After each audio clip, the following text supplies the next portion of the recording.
Okay, why don't we get started? Good morning. Thank you for coming today. My name is Judd Devermont. I am the director of the Africa program here at the Center for Strategic and International Studies. And it is my pleasure to welcome you today to CSIS's Sahel Summit.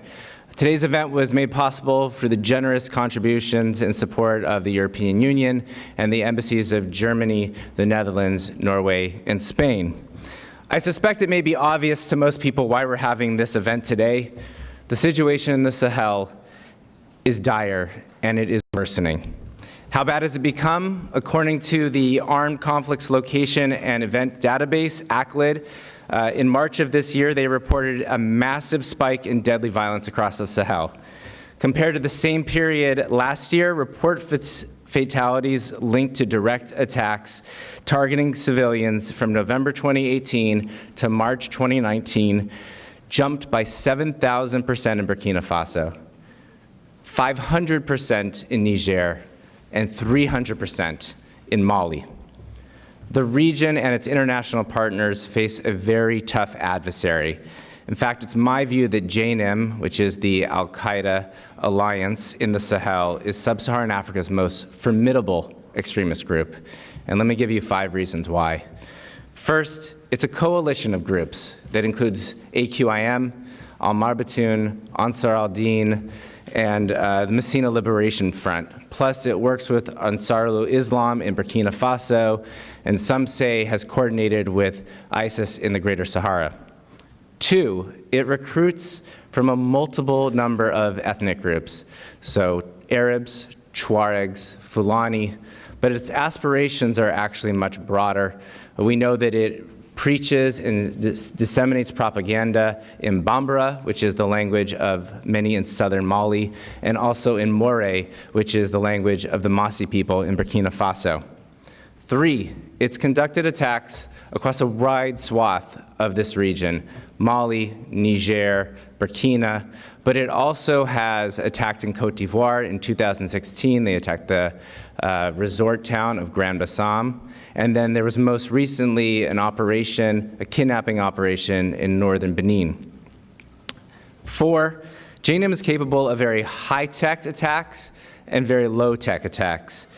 You may recall that they did a coordinated attack on the French embassy and the army headquarters in Ouagadougou in March of 2018, and then a month later struck the airport in Timbuktu and the UN base. At the same time, the attacks can be fairly low-tech, rudimentary. There's been a recent reporting of the group booby-trapping corps in Mali and Burkina to exact large casualties. And finally, I believe what is most frightening about this group is its ability to tear at the fabric of Sahelian communities.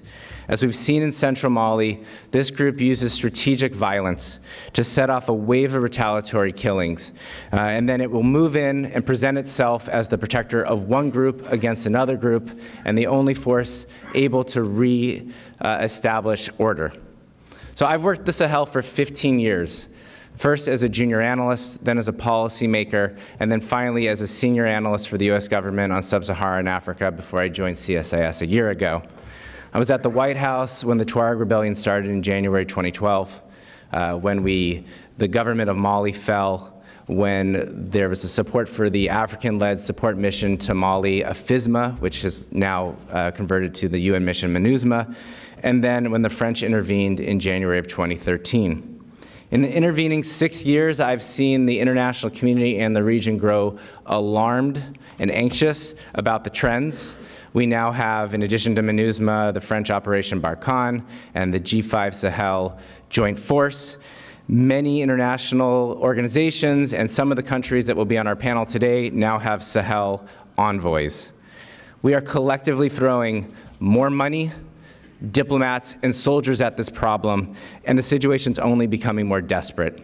So, this is why we're having this event today. I think it's imperative that we rethink the playbook when it comes to the Sahel. And there's 2 things that I really want us to talk about today, which the panels are structured around. First, I don't think we spend enough time thinking about and addressing the political drivers of this conflict. And we haven't confronted the fact that domestic politics in some of these Sahelian countries present real obstacles to achieving peace. And 2, We need to ask hard questions about this ever-expanding international architecture around the Sahel. There must be, and we need to ask ourselves, how do we do this smarter? How do we work together more efficiently to address peace, or address the challenges in the Sahel? It wasn't our intention to hold this event on 9/11, but I do think we have an opportunity here, as we did 18 years ago, to take stock of where we are and to be bold about next steps if we want to safeguard the future of this region. So I'm elated to have such a large group of folks interested in the Sahel to listen and to share their insights. I'm going to turn it over to my colleague Alice in our first panel to get us started. Thank you so much.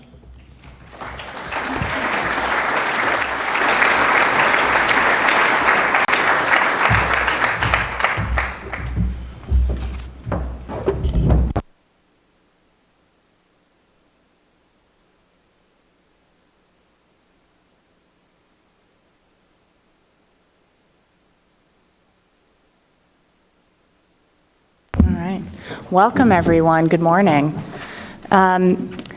As Jed said, my name is Alice Friend. I am a senior fellow here in the International Security Program at CSIS. And I was at the Pentagon in 2012 when Jed was at the White House, when we started our friendship under such circumstances. And so this topic in this region is near and dear to both of us, as well as, I think, to our friendship. So I'm very happy to be here today helping with this conversation. We have an incredible panel here this morning, and what I'm going to do is start with a couple of rounds of questions and then open it up to you all in the audience. As Jed said, our focus up here is the political drivers of what's happening in the Sahel today, because we don't necessarily talk about that enough in this town. And so as I turn to each panelist, I'm going to do very brief introductions. You have their bios in your packet, and so I won't belabor that, but I will remind you who everybody is and their area of expertise, ask them a question, and as I say, when we're done with a couple of rounds of that, it'll be your turn. So I'm going to start with Dr. Susanna Wing. Susanna has written a fantastic book called Constructing Democracy in Africa, and is going to talk to us about Mali in particular. Susanna, the conversation about Mali and the Sahel is often about insecurity and extremism as opposed to wider contexts. But your work has consistently focused on the politics at the heart of the conflict. And recently you noted that, quote, the real problem in Mali is the separation of the political class that are ruling in Mali and the rest of the country. The politicians in Mali are not effectively responding to this crisis unfolding across the whole country. So I'm hoping you can discuss the political roots of Mali's instability and whether some of the political dynamics remain obstacles to a peaceful resolution. And in particular, if you could give us a sense of how politics in Bamako and the South relate to politics in central and northern Mali.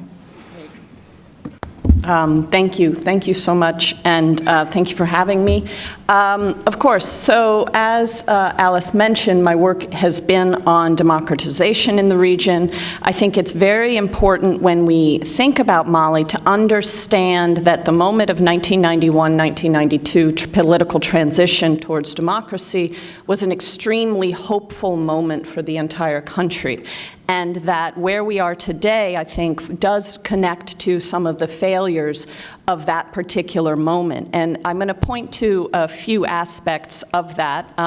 One is the ongoing crisis with the Tuareg has been just that. It's been ongoing for decades. And there have been numerous peace accords which have been written over time and not fully implemented and followed through on. And so there is a history of sort of promises made and failure to implement those, follow through on those promises. And to be specific, I would point towards greater autonomy for those living in northern Mali, and maybe even more particularly the decentralization process, because decentralization that was launched in the mid-1990s was supposed to bring governance to the people. It was really supposed to be an opportunity for for development and governance to happen from the ground up.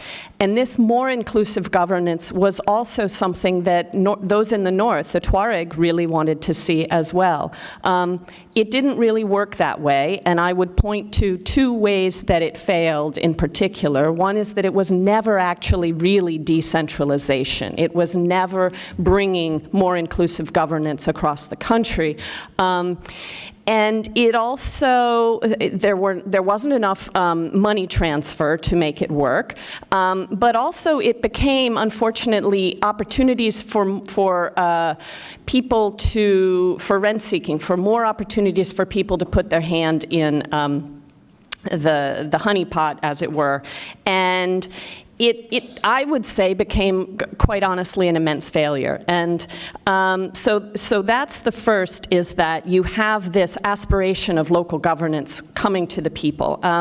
The second point that I would really like to emphasize is this notion of the political class that you mentioned, and that is that people really do speak about it in those terms in Mali. You have a class of people who are running the show, who are the politicians, and there's a huge disconnect between those people operating in Bamako and the rest of the country. And so until this sort of, a bridge can be made between the political class for actually doing things for people on the ground in Mali. And for the sake of time, I would like to just point to some of the things that people really want to see. Is they want local governance, they want good roads, they want development, they want jobs, they don't want to see their leaders flying off to Europe and negotiating, or they don't want to see all the money pouring in for security solutions for which there is no increased security in the country. There's actually not much connection between all of this money flowing in and what people on the ground across the country are seeing, and that is I think, a fundamental disconnect that's taking place in the country. So I'll stop there. Thank you so much, Dr. Wing. Next, I'm going to turn to Andrew Lebovich. Lebovich, okay. There are many ways to pronounce your name, Andrew. Andrew is a doctoral candidate at Columbia University, and he's also a visiting fellow at the European Council on Foreign Relations, where he's doing a fantastic mapping project of the Sahel and violent groups there that I encourage you all to check out, and I tweeted it last night if you want a quick link to it. Andrew, you've made similar arguments to Susanna's in your work. You noted in 2018 that, quote, Bamako's elites are more connected to the realities of cities outside Mali than to what is happening in the center or north of the country. But you've also talked about how the war economy, and this is one I want to draw you out on, including drug trafficking, undercuts negotiations between the government and the rebels. So can you walk us through the relationship between illicit economies and politics in Mali today? Sure. Well, thank you very much. And of course, thank you to Judd and Kat for putting this fantastic event together. The issue of illicit economies is an interesting one, in part because we can unpack that a bit, because it's not just a question of illicit economies. There's also one of semi-illicit economies that has long fueled sort of local governance, but also sometimes local rebellion and issues in Mali and throughout the region.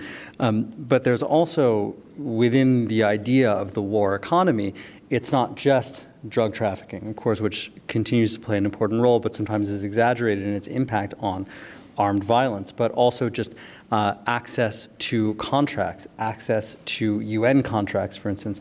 And then separate from that, but related, there's also the war economy that is related to peacekeeping and peacekeeping operations sort of everywhere. But in Mali in particular, where we have a massive UN mission that has a number of things associated with it. And if we were just looking at the peace process, for instance, and the current push toward an accelerated DDR program, so the disarmament, demobilization, and reintegration, that also is its own economy that has an interest for the armed groups in participating, but not always in actually completing the process. Because participating in the process and participating in the peace process more broadly carries with it a number of things.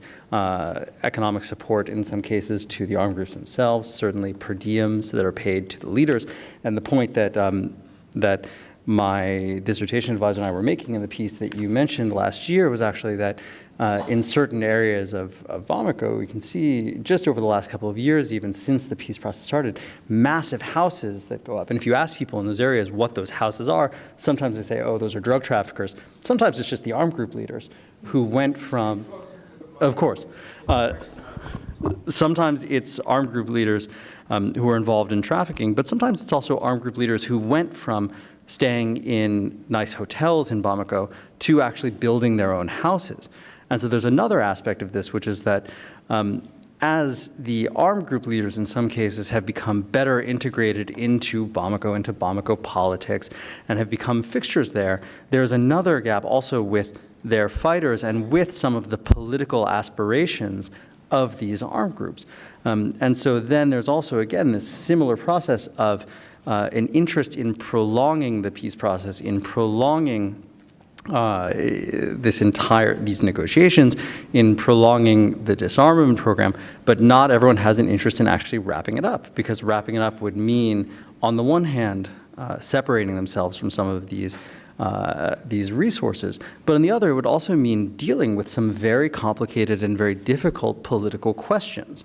Some of the questions, particularly that Susanna was talking about before, questions about decentralization, but also questions about the military and defense forces, and also questions of really how local governance is organized. And to circle back to the start of the question, I think to wrap up, one of the issues with understanding illicit or semi-illicit economies in Mali has also long been that even drug traffickers, cigarette traffickers and others have a local implantation that is very important.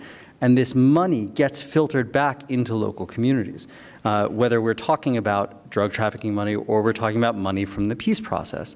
So this also, in some cases, even as the process goes on, makes long-term governance more difficult, because cutting off those resources, cutting off these processes also sometimes means that these communities will either not have the same representation they might have, or they're forced to more closely align themselves with armed groups in some circumstances, because of the feeling that only those armed groups can protect their interest in the absence of a state that many people see as not representing them or not wanting to defend their interests. That's fascinating. We talk a lot in the security sense about instability, but you're saying that there's an equilibrium to war economies. That's really interesting. I hope we follow through on that. But next I'm going to turn to Corinne Dufka. Corinne is the West Africa Director for Human Rights Watch. She's also had a career as a criminal investigator, and before all that, she was a photojournalist and went pretty much everywhere there was conflict in the world, I think, since the late 80s. It's a really pretty thrilling biography to read. I was studying up on you last night. Corinne, I'm going to ask you to help us think through Mali's role in the broader Sahel. You probably have the broadest perspective of any of us on the panel here. And so I want us to think about how we can understand the whole region by understanding Mali. So from an outsider perspective, politics in Mali are a focal point for the region, but are they different than dynamics in Burkina Faso, which you've written about recently, Niger and other countries in the Sahel? Do you see similar relationships between elites and the security crises in those countries? And are there patterns to whether and how governments and insurgents perpetrate human rights abuses? Just a small set of questions. Yeah, that's a complex question. So thank you so much. It's an honor to be here. This is an incredibly important event. 2019 has been an absolutely devastating year from a human rights and atrocity perspective, as security force members and peacekeepers have been ambushed and executed, as scores of suspects have been disappeared and tortured and killed in security force operations, and especially for civilians, hundreds of whom have been massacred by militia groups and by jihadists. And I'm starting with the human rights angle because while, of course, discussing the issues around political elites is important, the human rights abuses, we cannot lose sight of them because we can't lose sight of the role that atrocities play in fomenting conflict, in undermining solutions, and very importantly, in filling the ranks of abusive non-state actor groups, jihadists, and militias. We've seen very worrying trends this year, and we have to wonder where the jihadists are getting this capacity building, as it were, for these increasingly complex attacks and lethal attacks, particularly with respect to IEDs. strategies which are increasingly targeting civilians, as well as increasing massacres by jihadists who previously pretty much targeted state agents. With respect, and also the militias are becoming increasingly more organized, funded, and obviously lethal. With respect to the similarities, it is absolutely true that there are a number of drivers which conspired to lead to Mali's near collapse in 2012, which exist to varying degrees in different countries in the Sahel as well as elsewhere. And they are, very recently, very challenging geography. We've got rapid population growth, which is a bit of a taboo. Nobody likes to speak about it, but until the region addresses this, and the international community addresses this problem, none of these solutions are going to stick. Competition over land, water, and grazing space, global warming, all of which make development extremely difficult. We've got arms proliferation, weak rule of law, corruption, and unresponsive government. And then let's not forget, as Judd discussed, we've got a very, very clever enemy in the jihadist groups, which are outpacing, their localization strategy is outpacing local responses, and they are exploiting all of the above, the elite issue, but also they're exploiting cleavages along generational lines, along clan and tribal lines to garner recruits. I spend more of my time looking at how the states are responding and how those responses to the terrorism threat are complicating the situation. Very briefly, I think Niger is interesting. Niger is very interesting because, of course, it borders Libya, which is seen to be, the driver in all of this, the ground zero in this. But, of course, it didn't implode the way that Mali did, and we have to ask why. I think they had a more responsible strategy with respect to disarming the Tuaregs when they came across, and others coming across from Libya. They have also better integrated the separatists, the Tuaregs meaningfully into their society. Mali, their response has been interesting with respect to two, I think, problematic dynamics. One of them is what we would call the subcontracting of security responsibilities to abusive militias. This is deeply problematic, and it's had very lethal consequences.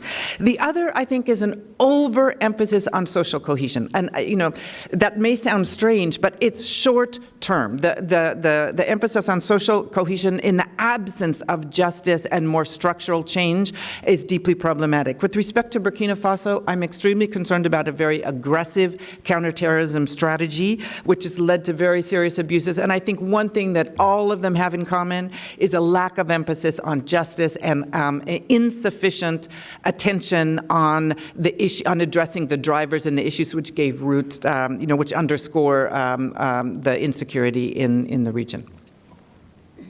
Thank you.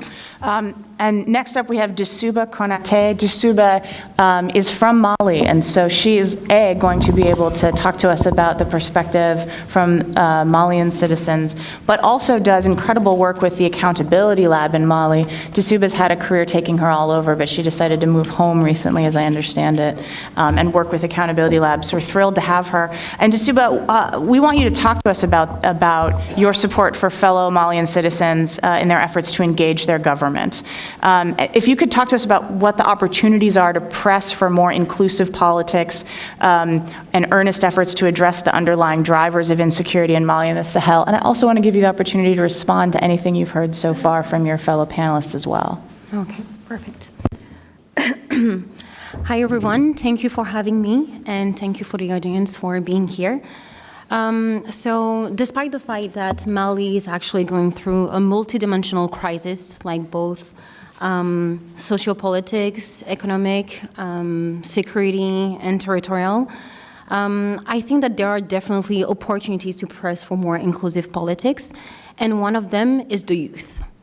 So according to the World Economic Forum, 19 of the 20th world youngest countries are in Africa, and the top 3 are in Sahel. And the top 3 are Chad, Mali, and Niger, with a median age of 15 to 16 years old.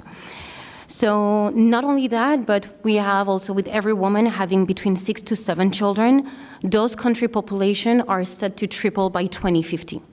So this is really important. And what I'm doing in Bamako, in Mali in general, through an organization called Accountability Lab, is that our goal is really to build a new generation of active citizens and responsible leaders. And we do that through a national campaign, a program that is called Integrity Icon, where we are really identifying and celebrating civil servants that are doing an amazing job, who are doing the right thing, who are demarcating themselves by their integrity in serving the Malian population on a day-to-day basis. So, and we do that through a large network of volunteers, mainly youth, on the entire territory, on the entire Malian territory.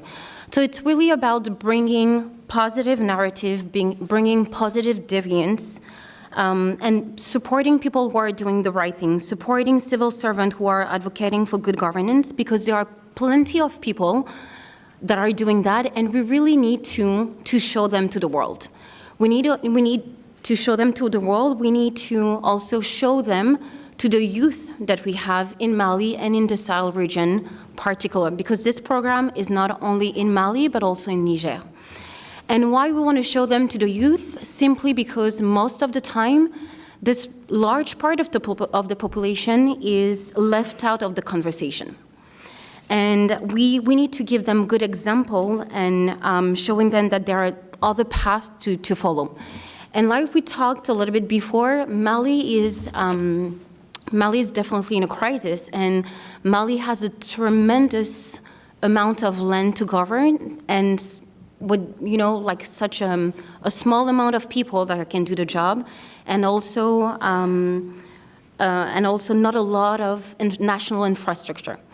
So this is leading us basically to all type of trafficking, not only in Mali, but in the Sahel region. And I'm talking about human trafficking, I'm talking about weapon trafficking, and I'm talking also about drug trafficking.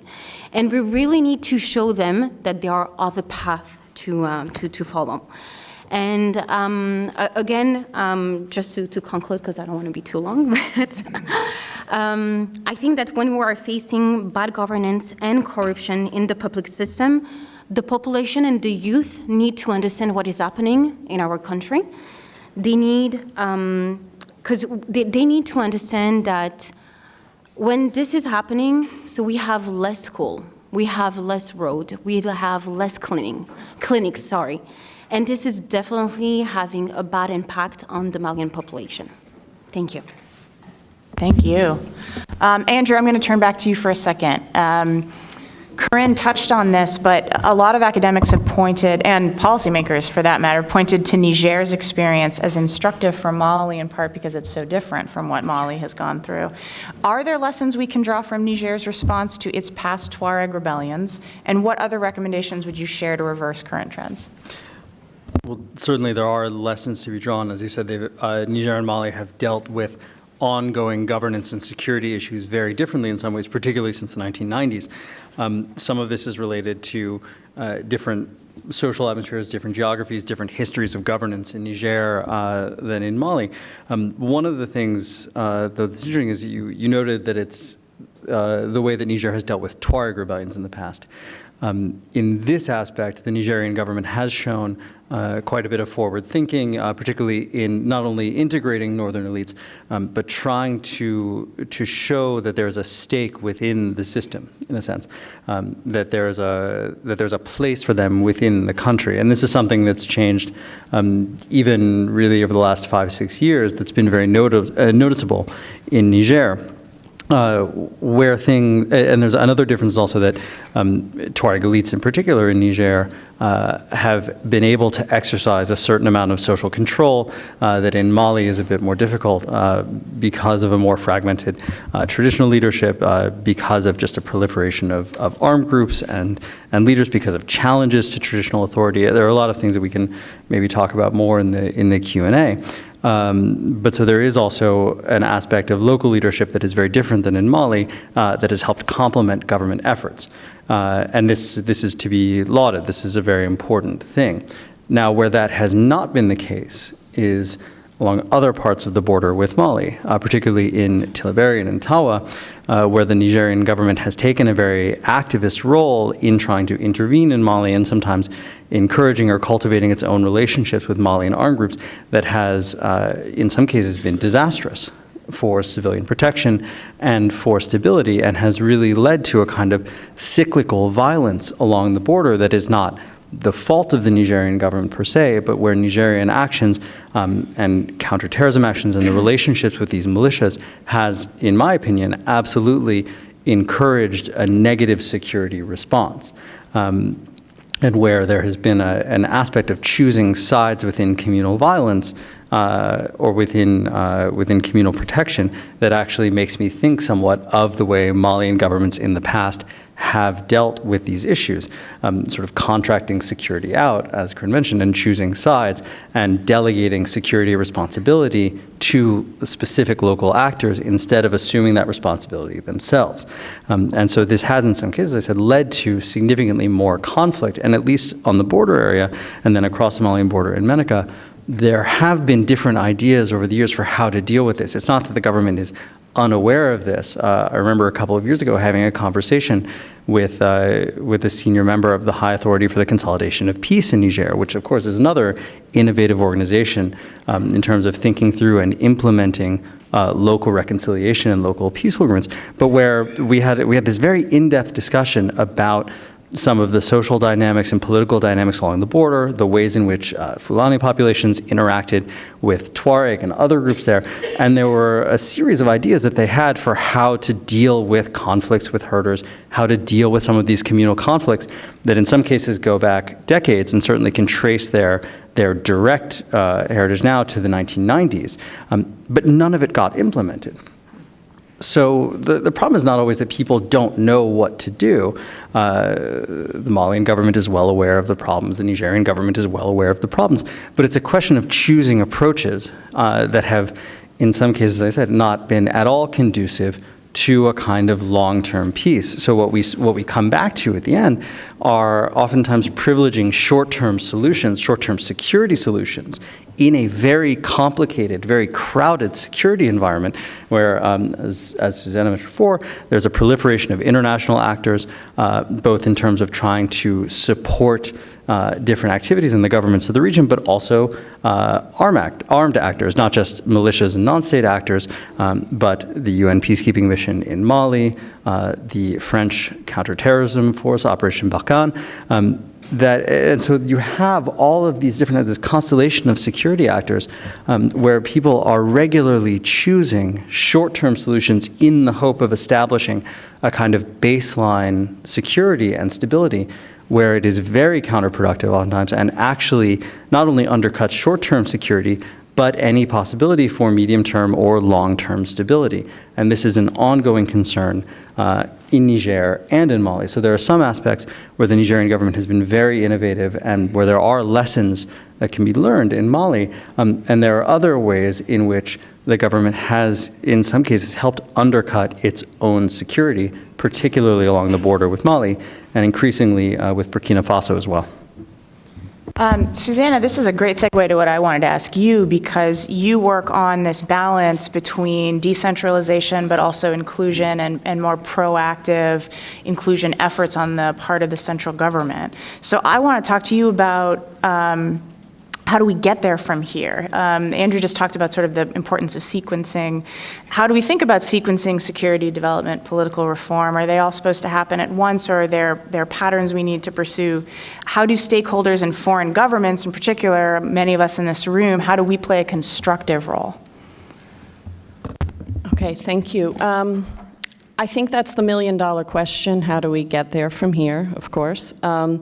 I prefer to use the language of balance when thinking about security development and political reform as opposed to sequencing, and I would even emphasize a coordinated balance. We've got a lot of actors at play in Mali, and there needs to be some coordination, explicit coordination, in order to get to the end goal of peace. I would also like to emphasize the fact that I think the political aspect has really been missing. And you have things that are integral to moving towards peace that have been put on the table. For instance, constitutional reform has been discussed, and how does constitutional reform relate to shifting of institutions in order to change the current situation? Constitutional reform is a political minefield. That Constitution is really held dear among many people in the country, and so that should be, people should head into that with eyes wide open, that there's a fear of further consolidation of power among those who are already in power through constitutional reform. That's the first point. The second is about what Dussuba said about these civil society actors, her organization. I really want to underscore the role of the youth and the role of connecting with organizations such as hers that are really, they know there are civil servants with integrity out there. There are people out there really working hard to do a good job. How do we find them? How do we work with them? With respect to what's the populations on the ground, if you've been following the news in Mali most recently, there are youth protesting in the streets because they are tired of there not being any roads to get to their towns or cities, right? This is, people are really frustrated and angry. A new road to Gundam, a functioning road to Gundam, means security for these youth because it means economic security. It means you know, more jobs, possibility for development through this kind of infrastructure. So I would pay attention to what these youth are in the streets asking for. And to emphasize the point that Andrew made about when you see these brand new houses coming up in Bamako, I've been working for over 25 years in the area, and there's a lot of new construction, right?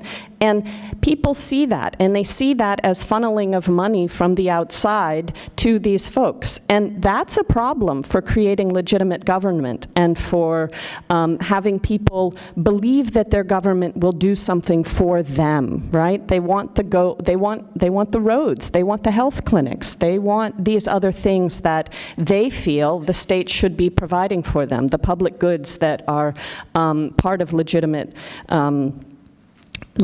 government. So I would just emphasize, obviously, those people who are working in government, as we know, and foreign actors, they are targets right now. It's an incredibly insecure and dangerous environment. So you do need to address the security question, but also pay attention to the demands on the ground across the country from the youth and others, and look to what Malian organizations are trying to do. Thank you. Corinne, similar nuts and bolts question. What do we do? How do we persuade government officials who may not see a political imperative and they might even see a cost, which Susanna just referred to invest resources in disaffected communities at a max, and at a minimum refrain from counterproductive tactics like supporting militias and engaging in extrajudicial killings? Great. Okay, well, Human Rights Watch loves recommendations, and not just because I'm a rights person. I really firmly believe that the Sahel's problems are quintessentially human rights and bad governance problems. And tackling them should be at the front of all of our agenda for principled reasons, of course, because every life has a value, because these countries have signed on to international agreements, but for practical reasons as well, because the abuses, the atrocities, especially of suspects by security forces and the proliferation of these murderous militias are really directly translating into more recruits for jihadists and abusive groups.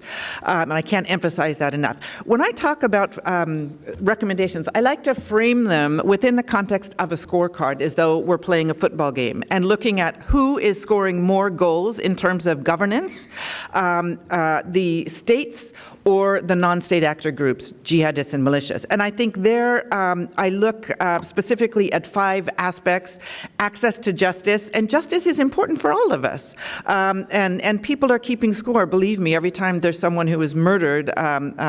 Addressing corruption, ensuring community security, particularly banditry, ensuring social cohesion, and very importantly, who is winning the morality war. And there, I think the most interesting lab, they say Mali is a lab for the rest of the region. I think the most interesting laboratory is the zone Inundé. That would be the zone above the Niger River, because it's where the jihadists, they don't necessarily exercise control, but they exercise a tremendous amount of influence. And it's very interesting to see what is happening there along these axes, particularly with respect to access to justice. The jihadists have established qadis, or their representatives in each of the communities, and as Judd mentioned, not just the Fulani or Pul, within the Bozo, within the Bambara, within the other communities. And they're really scoring goals. They are addressing, they're adjudicating cases which have languished in the Malian courts for 5, 10, 15 years. They're rendering judgments, and again, it's very imperfect, especially, doesn't abide by international law, but they're rendering judgments on behalf of women who've been abused, who've been neglected and abandoned. They're addressing problems, of the theft of a camel or of a motorcycle, versus the state where I hear again and again from people on the ground, justice is up for sale. Justice is corrupted. With respect to security, again, security, particularly from banditry, which is undermined livelihoods and lives all over the country and the region, and the jihadists again, are addressing that problem. I hear again and again. I heard in Gao, in Timbuktu, and now in Central Mali. People are not happy when suspects are executed after 2 warnings or their hands are amputated.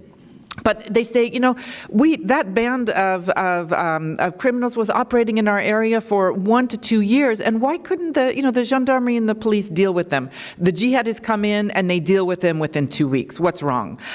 With respect to corruption as well, you've got jihadists often asking for receipts when they buy, make large purposes. So their discourse, and I talked to a lot of people who are in these meetings where the jihadists come in, call people together and talk. They have a moralizing discourse, they have an anti-corruption discourse, and they are providing access to key government services, as you will, and they are filling that vacuum in a very interesting way. And I think people should be paying attention. Very briefly, in terms of the way forward, we've got lots of recommendations, but I think very broadly, we have to find a balance between the military solution and addressing the issues which are at the core of Mali's near collapse and the vulnerability of the other states, keeping those root issues on the agenda, raising what I always like to say is the culture of low expectation of governance. Also, with respect to Sahelian states, to adopt rights-respecting counterterrorism strategies so the situation doesn't get even worse, and again, people aren't being pushed into the hands of the jihadists. And with respect to the international community, increase public diplomacy on the negative aspects of abusive counterterrorism strategy, and again, support justice, including military justice. I would say, there are lots of civil servants out there who are trying to do the right thing. There are a lot of members of the security forces who are fighting back and trying to do the right thing. In Mali, the gendarmes stand out as being, as having been a really important force in limiting some of those abuses, and and the military justice systems deserve a lot more support. Thank you. Again, a great segue for my question for Dasuba, which is about international engagement. There's a risk that if uncoordinated and overly focused on security, international partners could have distorting effects, not only on the dynamics of the conflict, but also on regional government sources of legitimacy and power. In fact, some of the region's governments seem okay with outsourcing security responsibilities to the international community. How can the international community provide support without enabling corruption or imbalances in power? Just a very simple question. Yeah, exactly, a really simple one. Thank you very much. This is, in Mali, we have so many multiple actors. We have actors that are contributing to the crisis. We have rebel criminals and so on. We have multiple actors that are trying to solve the crisis, such as the G5 Sahel, the MINUSMA, the Force Barkhane, or the FAMA, which is the Malian army. And with all of those actors in place, right now in Mali, there is a concern where we have the Malian population that is standing up, and some of them are asking the international organization or the international forces to actually leave the country. Simply because from 2012 until today, the situation is not getting better, it's actually getting worse. So there is a lot of Malian people that are asking themselves, so what are you doing here? Are you, well, I don't want to go too deep in that, but really, people are really asking what are they doing on the Malian territory. I think that with all of those actors that are here in place, they need to have really common goal and common action to bring back the peace in our country.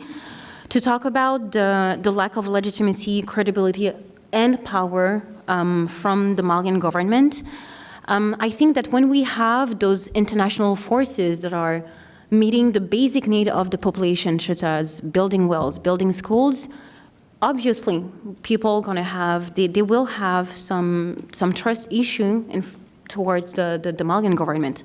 But I think also that there is other factors such as corruption and bad governance that are already doing the job as well in terms of lacking trust in the government.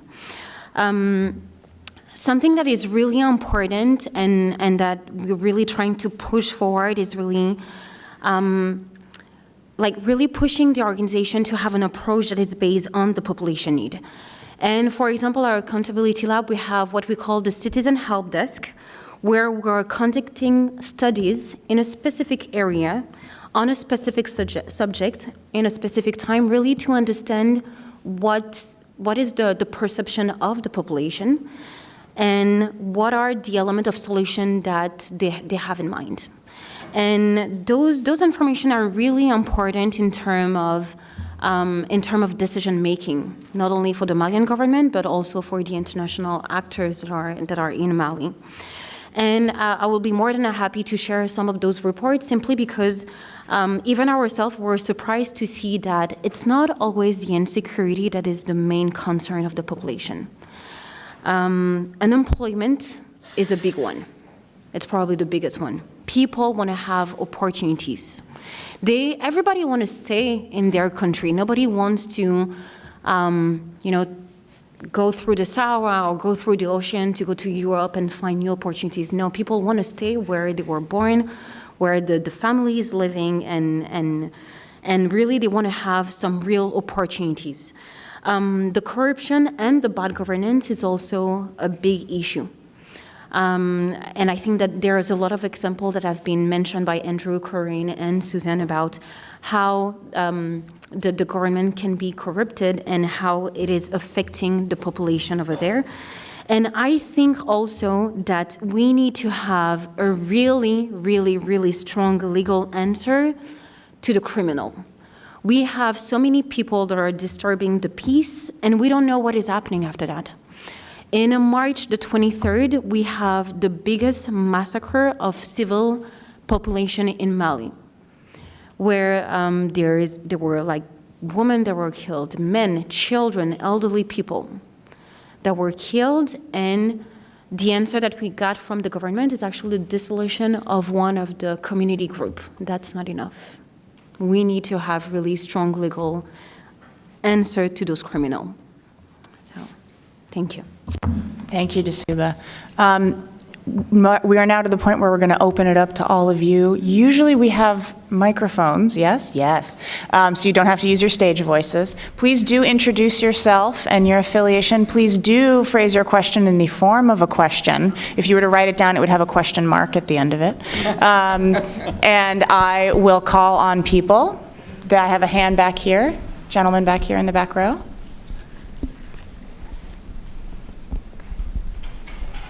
Okay, good morning. My name is Steven Rakowski. I'm a Sub-Saharan Africa analyst at Stratfor. My question is for Andrew, but anyone else on the panel who's interested. I'm particularly interested in Mauritania. When we're having a conversation about the Sahel, often the burning house that is northern Mali or Burkina Faso is rightly discussed, but with Mauritania, I can't recall any attacks having occurring in the recent years. Is this because there are very specific local realities in Mauritania? Is it because militant groups have preferred trafficking routes? What's driving the quote-unquote stability in Mauritania? And looking forward, is there anything that we should be worried about Mauritania in terms of the windfalls from its energy sector offshore, the elite politics changing over time with the transfer of power? Just very curious on anything you have to add on Mauritania. Thank you. Well, I'll caveat this by saying I'm not an expert on Mauritania, but looking at least from the security side, there have been a number of things. So the last registered attack, I think was in 2011, if I'm remembering correctly. The Mauritanian government pursued a sort of multi-track policy of aggressive security intervention on the one hand, particularly on the border areas, better integrating border communities into security units.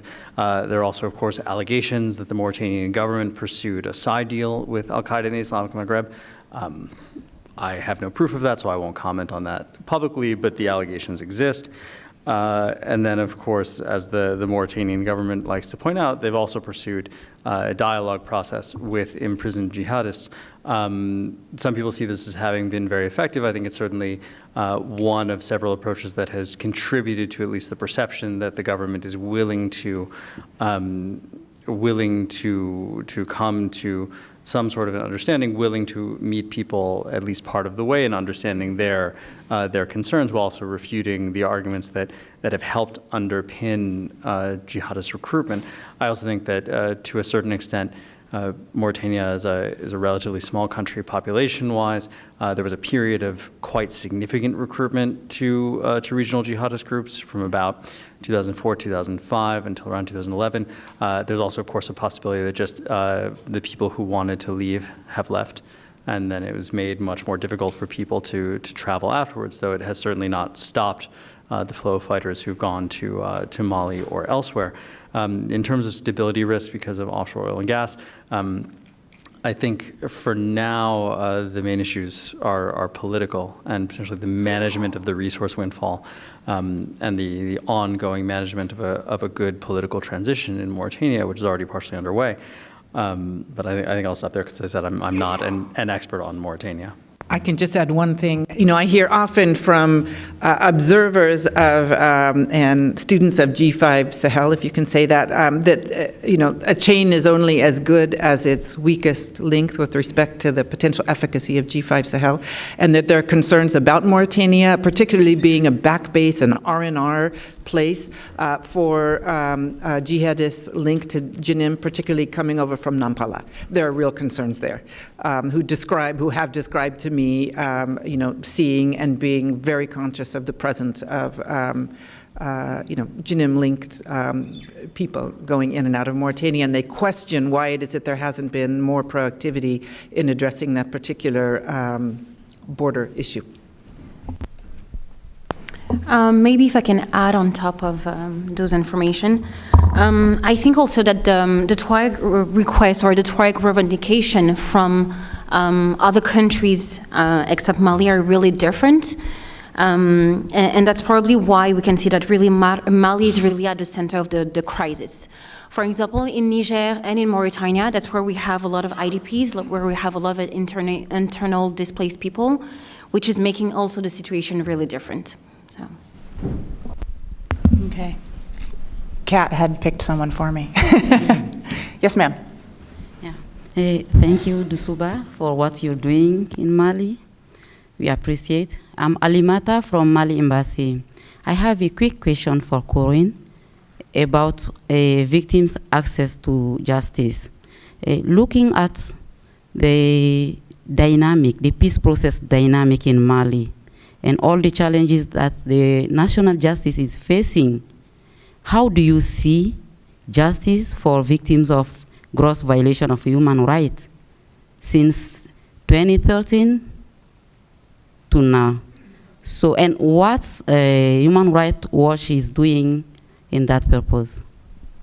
Thanks, a really important question. I mean, It is true that there is a legacy that the current government inherited, a legacy of an extremely weak judiciary. But I believe they could have done more, and that justice, one of the key raison d'etre of a justice system is deterrence. And when you look at, since 2012, not just in Mali, but elsewhere in the region, you have had thousands of people, several thousand people killed.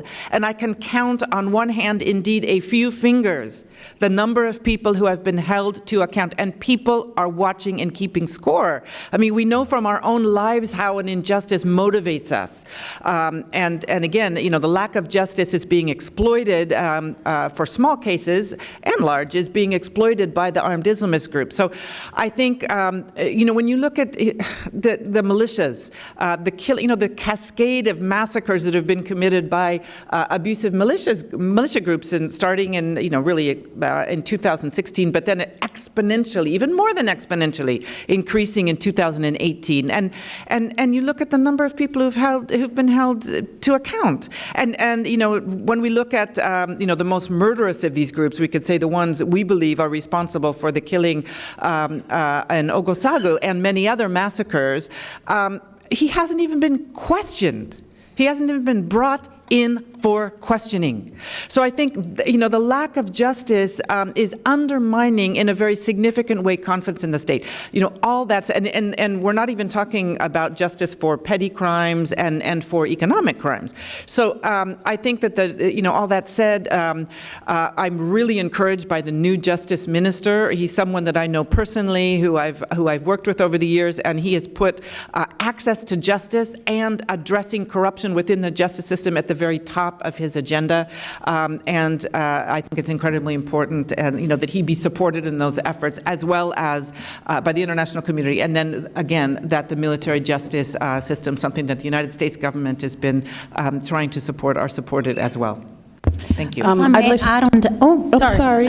I'm just going to jump in to respond also that, Mali's done a good job of creating the institutions one might need for bringing justice, but they have not always functioned to their fullest, and that leaves for people to be very frustrated. And if I take just as one example, the mediateur, perhaps, right? There are these institutions that Mali had, which when they were being created, people like me were very excited about. But I think in retrospect, there's a lot of frustration as to what they've been able to do, and I think that goes to every layer of justice in the country. I just wanted to build on what Corinne said when she was talking about the new Ministry of Justice. Hopefully it's going to be the beginning of a success story, simply because he was the integrity icon of the last edition of 2018. So it's someone that we are working with him, and we are really proud of his new nomination. And hopefully we are really hoping that it's going to bring some strong legal answer on criminals, really. Okay. I have a gentleman right here in this row. Yeah. Yep, he's right here. He's sitting third back. Third from the front, yeah. My name is Efi Tebon with Oasis Network in the Sahel. I just want to find out, what is the role of religion in driving the violence? And going forward, how can the role of religious leaders, community leaders like tribal chiefs and influencers, be used to be part of the solution?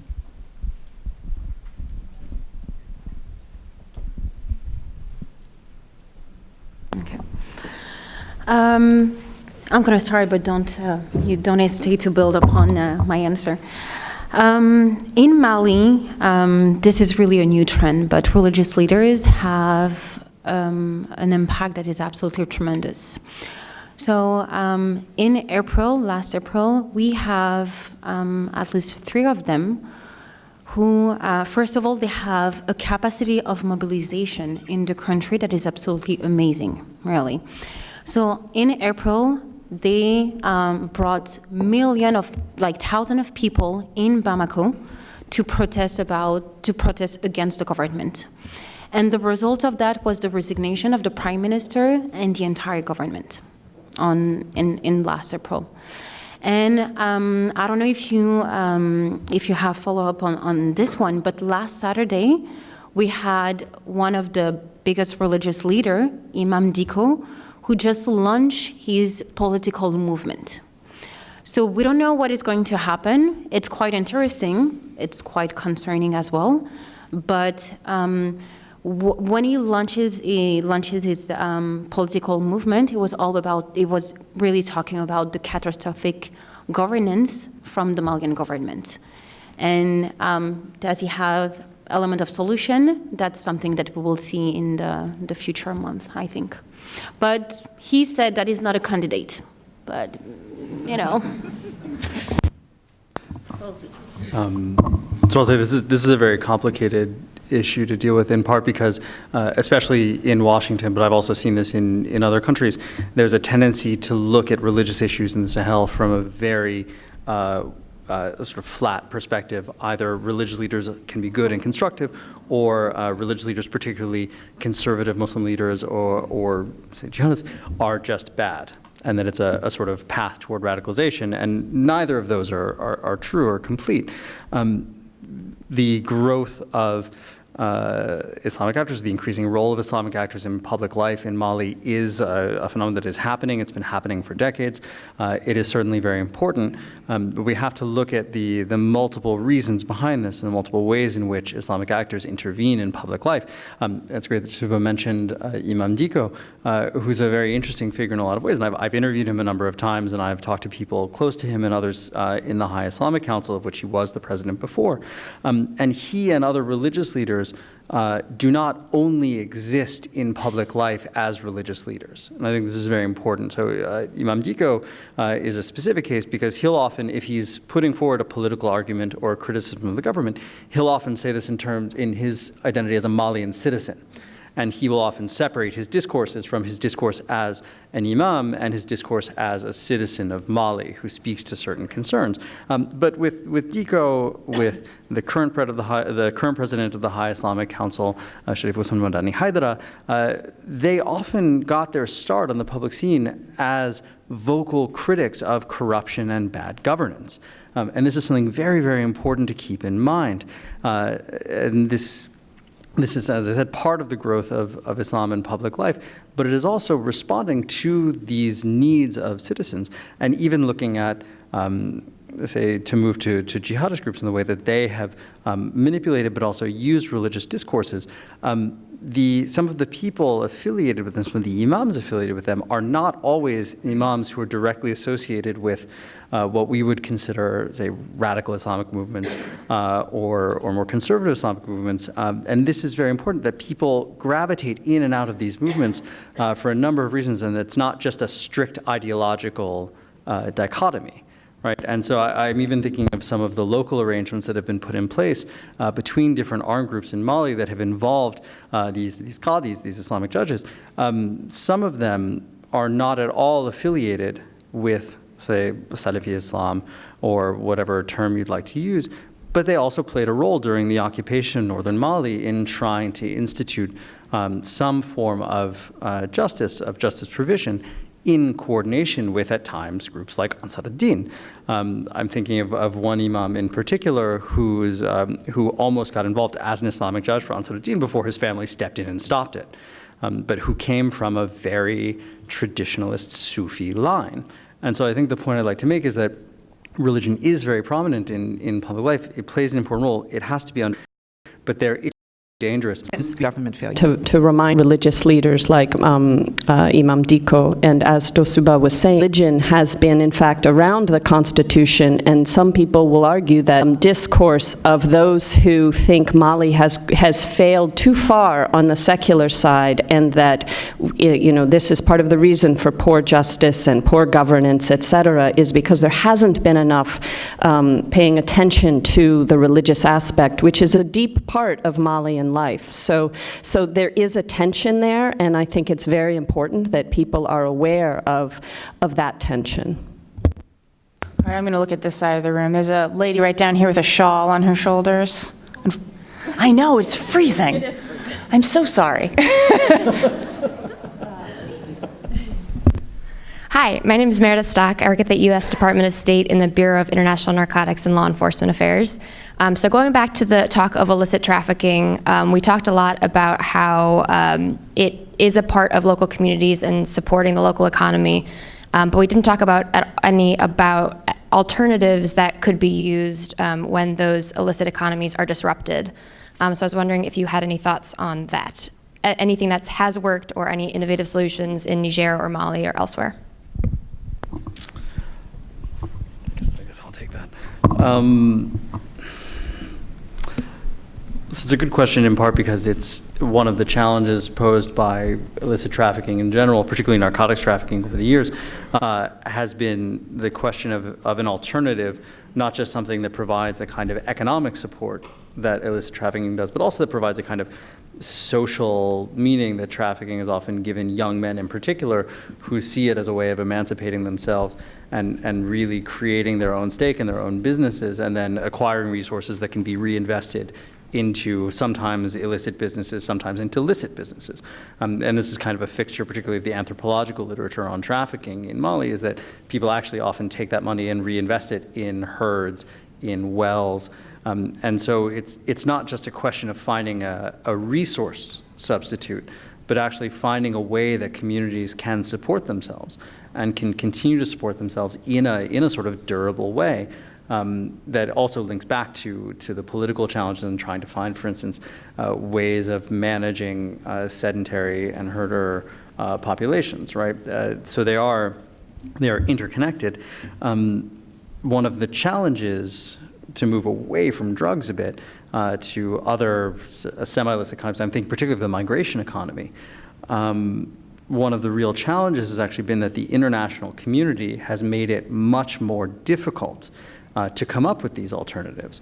And particularly, and I say this with respect to our European colleagues in the room, but the stance of the European Union on migration and the pressure to stop migration at all costs coming from the Sahel toward North Africa has been devastating to local economies, particularly in northern Niger.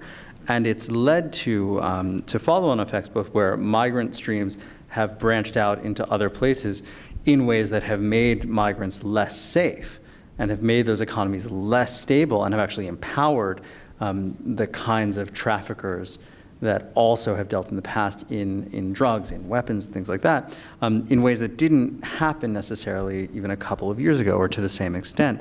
And so the continued pressure on the one hand has made it harder to develop alternative economies, and also the programs that exist and the international programs that exist are not particularly well suited to local political contexts or to economic contexts. All right, now I'm looking this way. This woman has been waiting for a while. She's in the second row. An African and Orthodox Church engagement at Bread for the World. Thank you for all of your presentations. Mine has two parts, but I'll be quick. My first part is there hasn't been much said about women's empowerment, agency, and participation, and I'd like to hear some more comments or some comments about that. And then the second part has to do the level in which climate change has been a factor in the conversations that we're having. Thank you.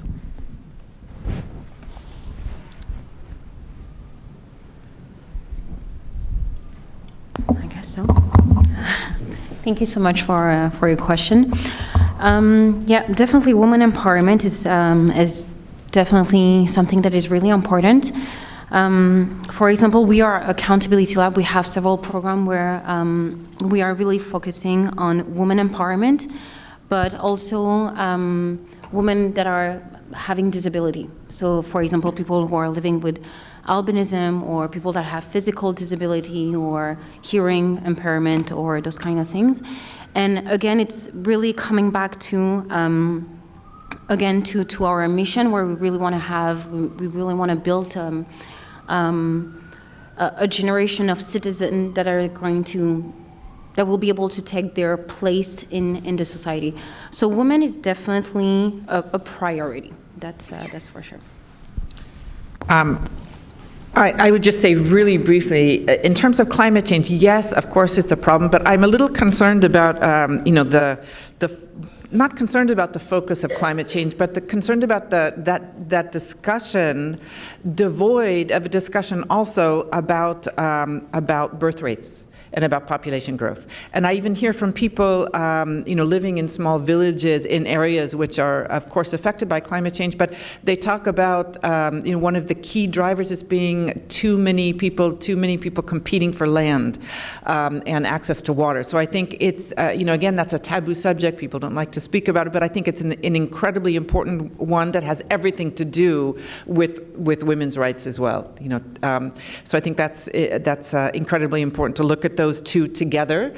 And one other comment, I think, on the issue of illicit trafficking, I think, just going back, I think we should keep our eyes also on gold and diamond mining. I hear, I've spoken with a number of people who formerly were engaged in, illicit sort of small-scale drug trafficking, who are now working as in artisanal gold mining and diamond mining. And those areas, many of them in Burkina Faso, as well as in Mali, are being taken over by armed Islamist groups, and they're using that, those sources from artisanal gold mining to support their operations. And I'll chime in on the women's empowerment. Mali has a long history of a very vibrant sector of civil society, women's associations, human rights associations, and I think that, again, to underscore the extent to which we should be listening to Malians and how they are trying to address these problems with minimal resources, that's very important. I mentioned earlier on about the kinds of things people would like to see on the ground, and health clinics, easy access to health clinics is absolutely critical, and obviously that's something that women are directly connected to and care deeply about. So I would just say there's a vibrant sector there of women's involvement. Okay, we have time for maybe 2 more short questions. This gentleman in the green tie. And then I think this lady in the blue turban will go last. So this gentleman in the green tie in the front row here in the middle.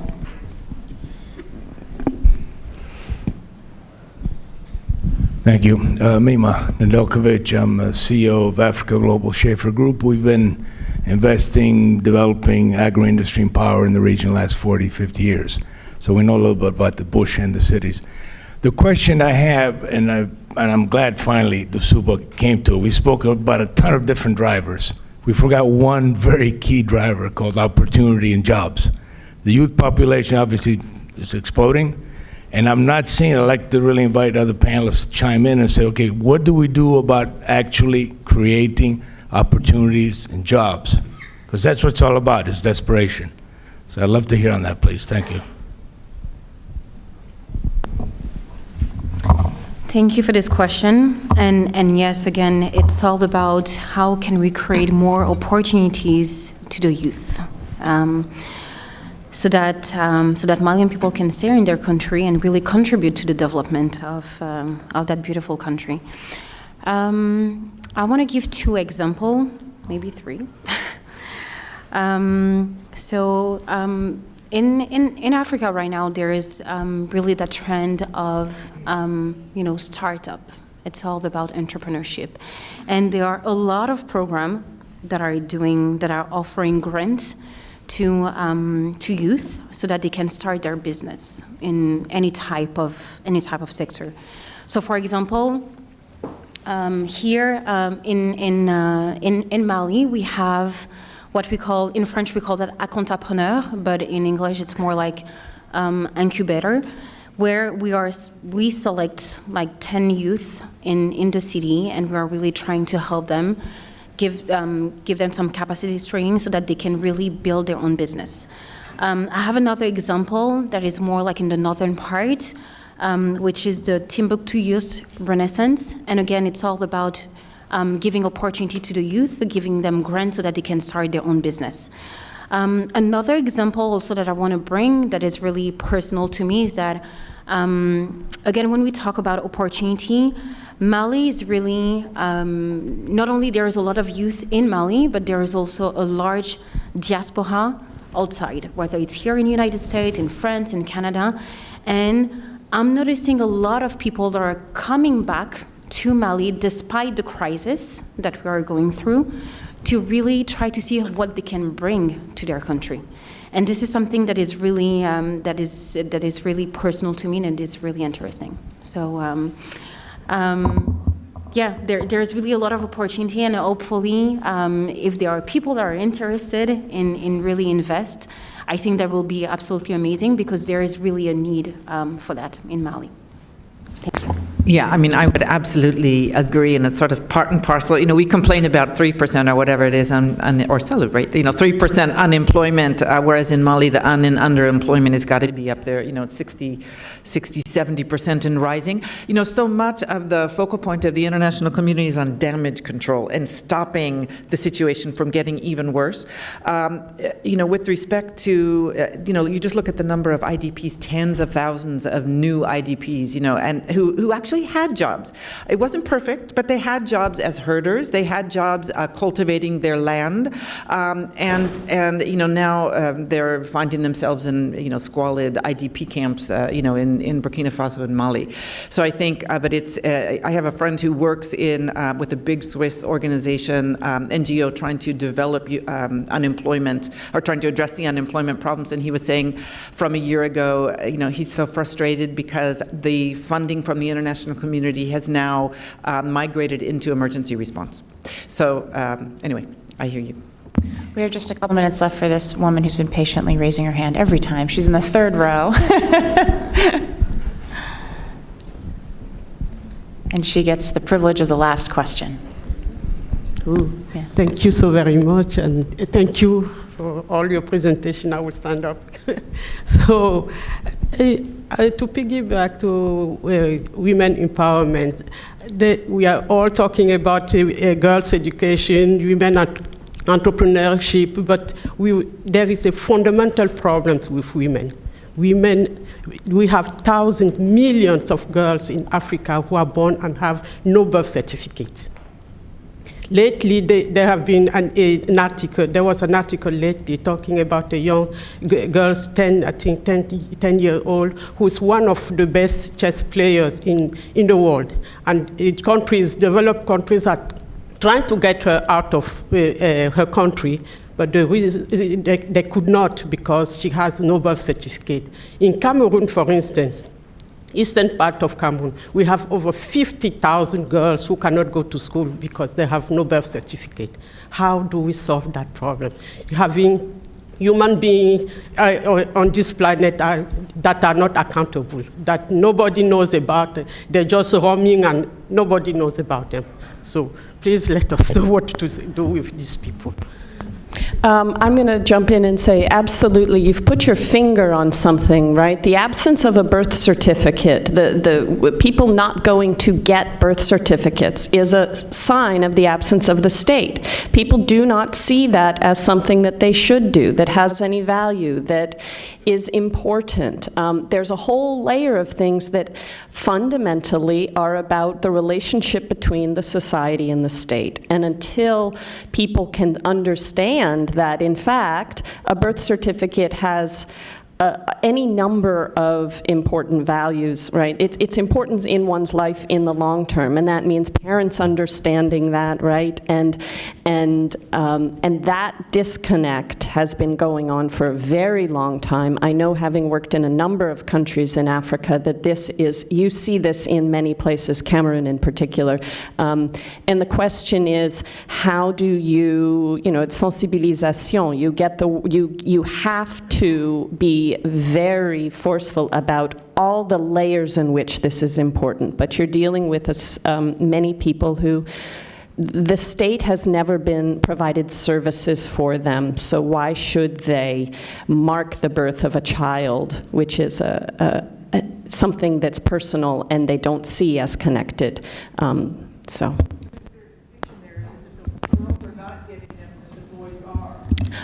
Sometimes, but not always. So I think that would be very specific, actually. It is a problem for children across the board. Probably more boys get them, but it is a problem for both boys and girls. Good question. I just got the bat signal from Kat, so we are going to clear the stage. But please join me in thanking our panelists today. I think it was an excellent discussion.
Hey, well, we are honored today to have House Foreign Affairs Committee lead Republican Michael McCaul of Texas deliver the keynote speech today at the Sahel Summit. Representative McCaul has been a leader on issues related to Sahel. He's been involved in the Trans-Saharan Counterterrorism Partnership Bill and the Global Fragility Act. He recently traveled to Africa with a bipartisan delegation where he focused on women's economic development, trade and investment, and counterterrorism. Representative McCaul also spent 6 years as the chairman of the House Committee on Homeland Security, where he worked on policies to protect the American people. His participation today is a testament to the importance of this region. Representative McCaul, thank you so much for joining us today.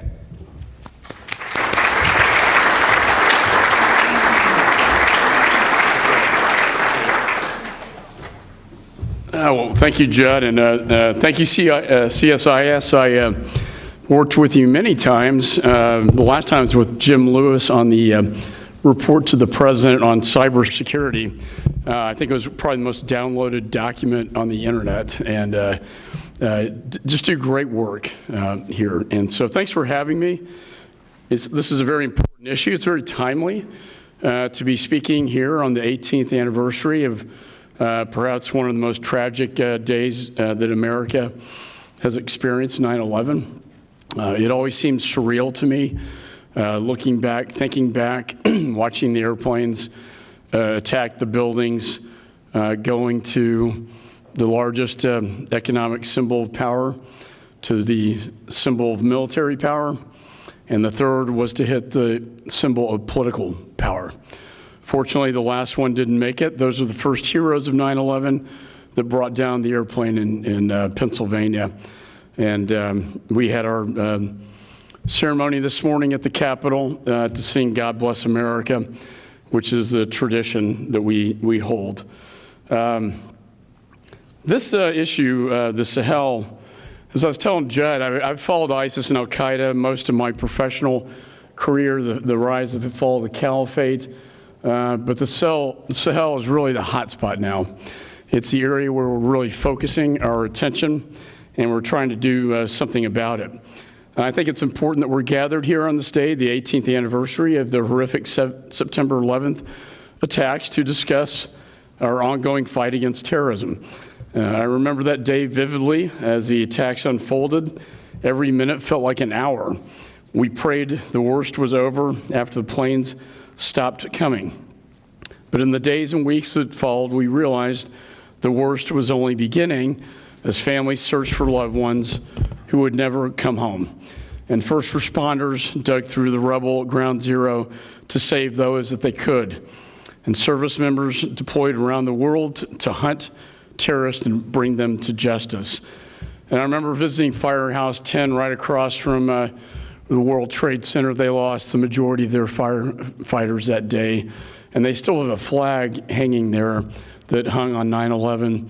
It's a tattered flag, smoke screened, really profound.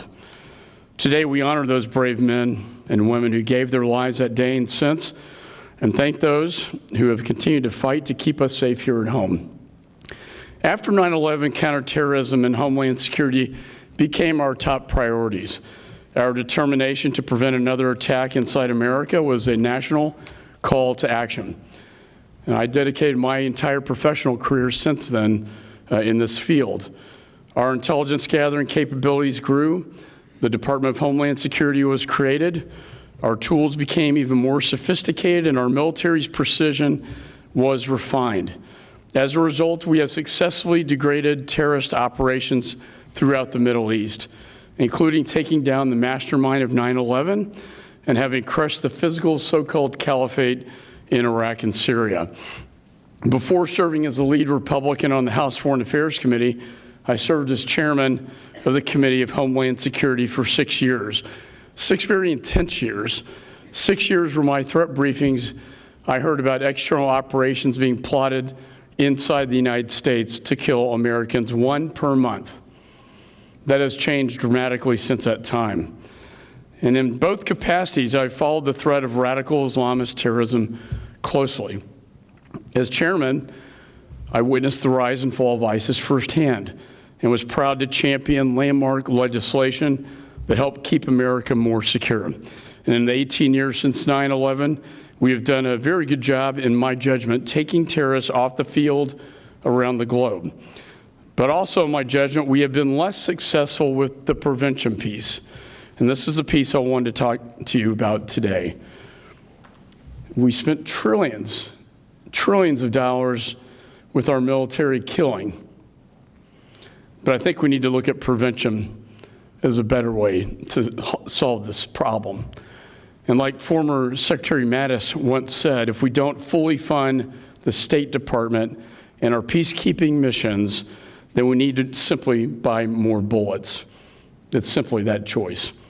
He understood, just as I do, that our best defense against terrorism should start with preventing instability and stopping radicalization before it occurs. Our military successes in the Middle East have sent terrorists fleeing to other locations, including Africa, to find safe haven and regroup. Today, it is estimated that 10,000 ISIS and al-Qaeda jihadists are active in the continent. This is deeply concerning and a reminder that the fight against terrorism and violent extremism is not over. Attacks have been rapidly increasing across the Sahel. In April, I visited and saw firsthand the security threats and heard the growing concern from those on the ground. The United States must continue to stand with our African and European partners in the fight against radical Islamist terrorism. However, addressing the increasing terrorism activity in the Sahel will not come from just a military solution. We must also address the root causes of extremism and support citizen-responsive governance, combat corruption, and prioritize economic development. Proactive investments in security and development now will make the United States and our allies safer in the long run. We must make a multifaceted approach and better coordinate our efforts. It is the only way to prevent terrorism from gaining a larger foothold in these countries. And that is why, as Judd mentioned, I introduced the Trans-Saharan Counterterrorism Partnership Act. This House-passed bipartisan legislation will ensure a well-coordinated interagency effort that works with countries such as Burkina Faso, Nigeria, and Chad to build their capacity to conduct counterterrorism operations, prevent the spread of violent extremism, and strengthen the rule of law. Boosting the counterterrorism capabilities of these and other countries must continue to be a strategic and long-term priority for the United States. It also requires the State Department, USAID, and the Department of Defense work together to develop a counterterrorism strategy in Africa and increase congressional oversight of our programs. We need to ensure all of our investments are properly targeted, and it is clear that we need more, not less, engagement in the Sahel. We also need to think long-term about our assistance. Terrorist groups exploit local grievances over lack of economic opportunity and exploit weak and ineffective governance. That is why Chairman Engel and Lindsey Graham and I introduced the bipartisan Global Fragility Act to improve the way the United States approaches the fragile states and stabilization efforts. And I must say, the One Campaign, Bono's organization, have taken this to be their #1 priority on the Hill to get this bill passed. That's how important they see it. That's how important I see it. This really, truly is the prevention side and the prevention piece to prevent war. We must focus our efforts on prevention and stabilization to get at the root causes of extreme poverty. The Sahel will be a prime target for such efforts under the Global Fragility Act. And unless we better address the underlying issues, we will continue to see radicalization in vulnerable communities. So I applaud CSIS for convening this important summit to discuss security and development challenges in the Sahel. I want to thank the embassy representatives from our allies in Europe and Africa who are here and on the front lines, dedicating their forces and resources to address these threats. I've spent the better part of my career in life tracking threats.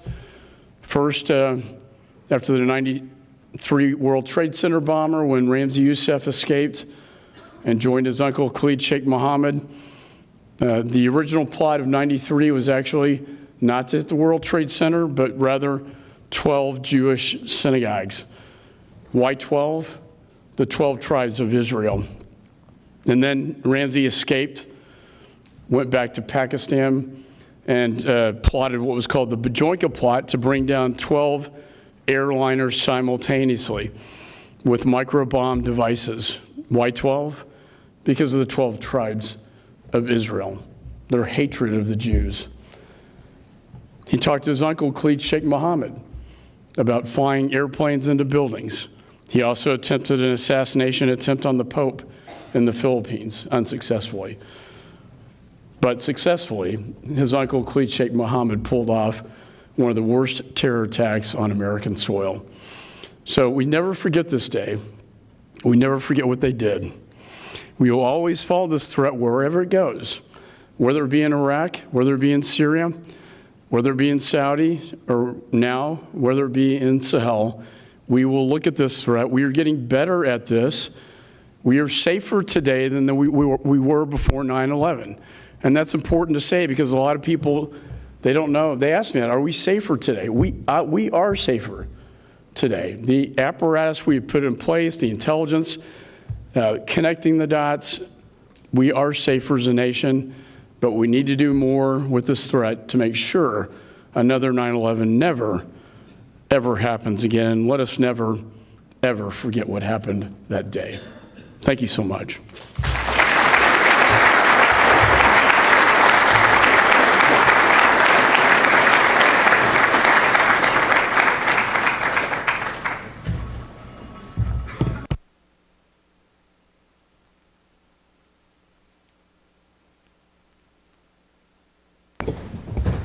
Okay, we're going to break for 15 minutes, so now you can enjoy your coffee. And then we'll set it for panel 2 in a second.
Okay, why don't we take a seat and we'll start panel 2.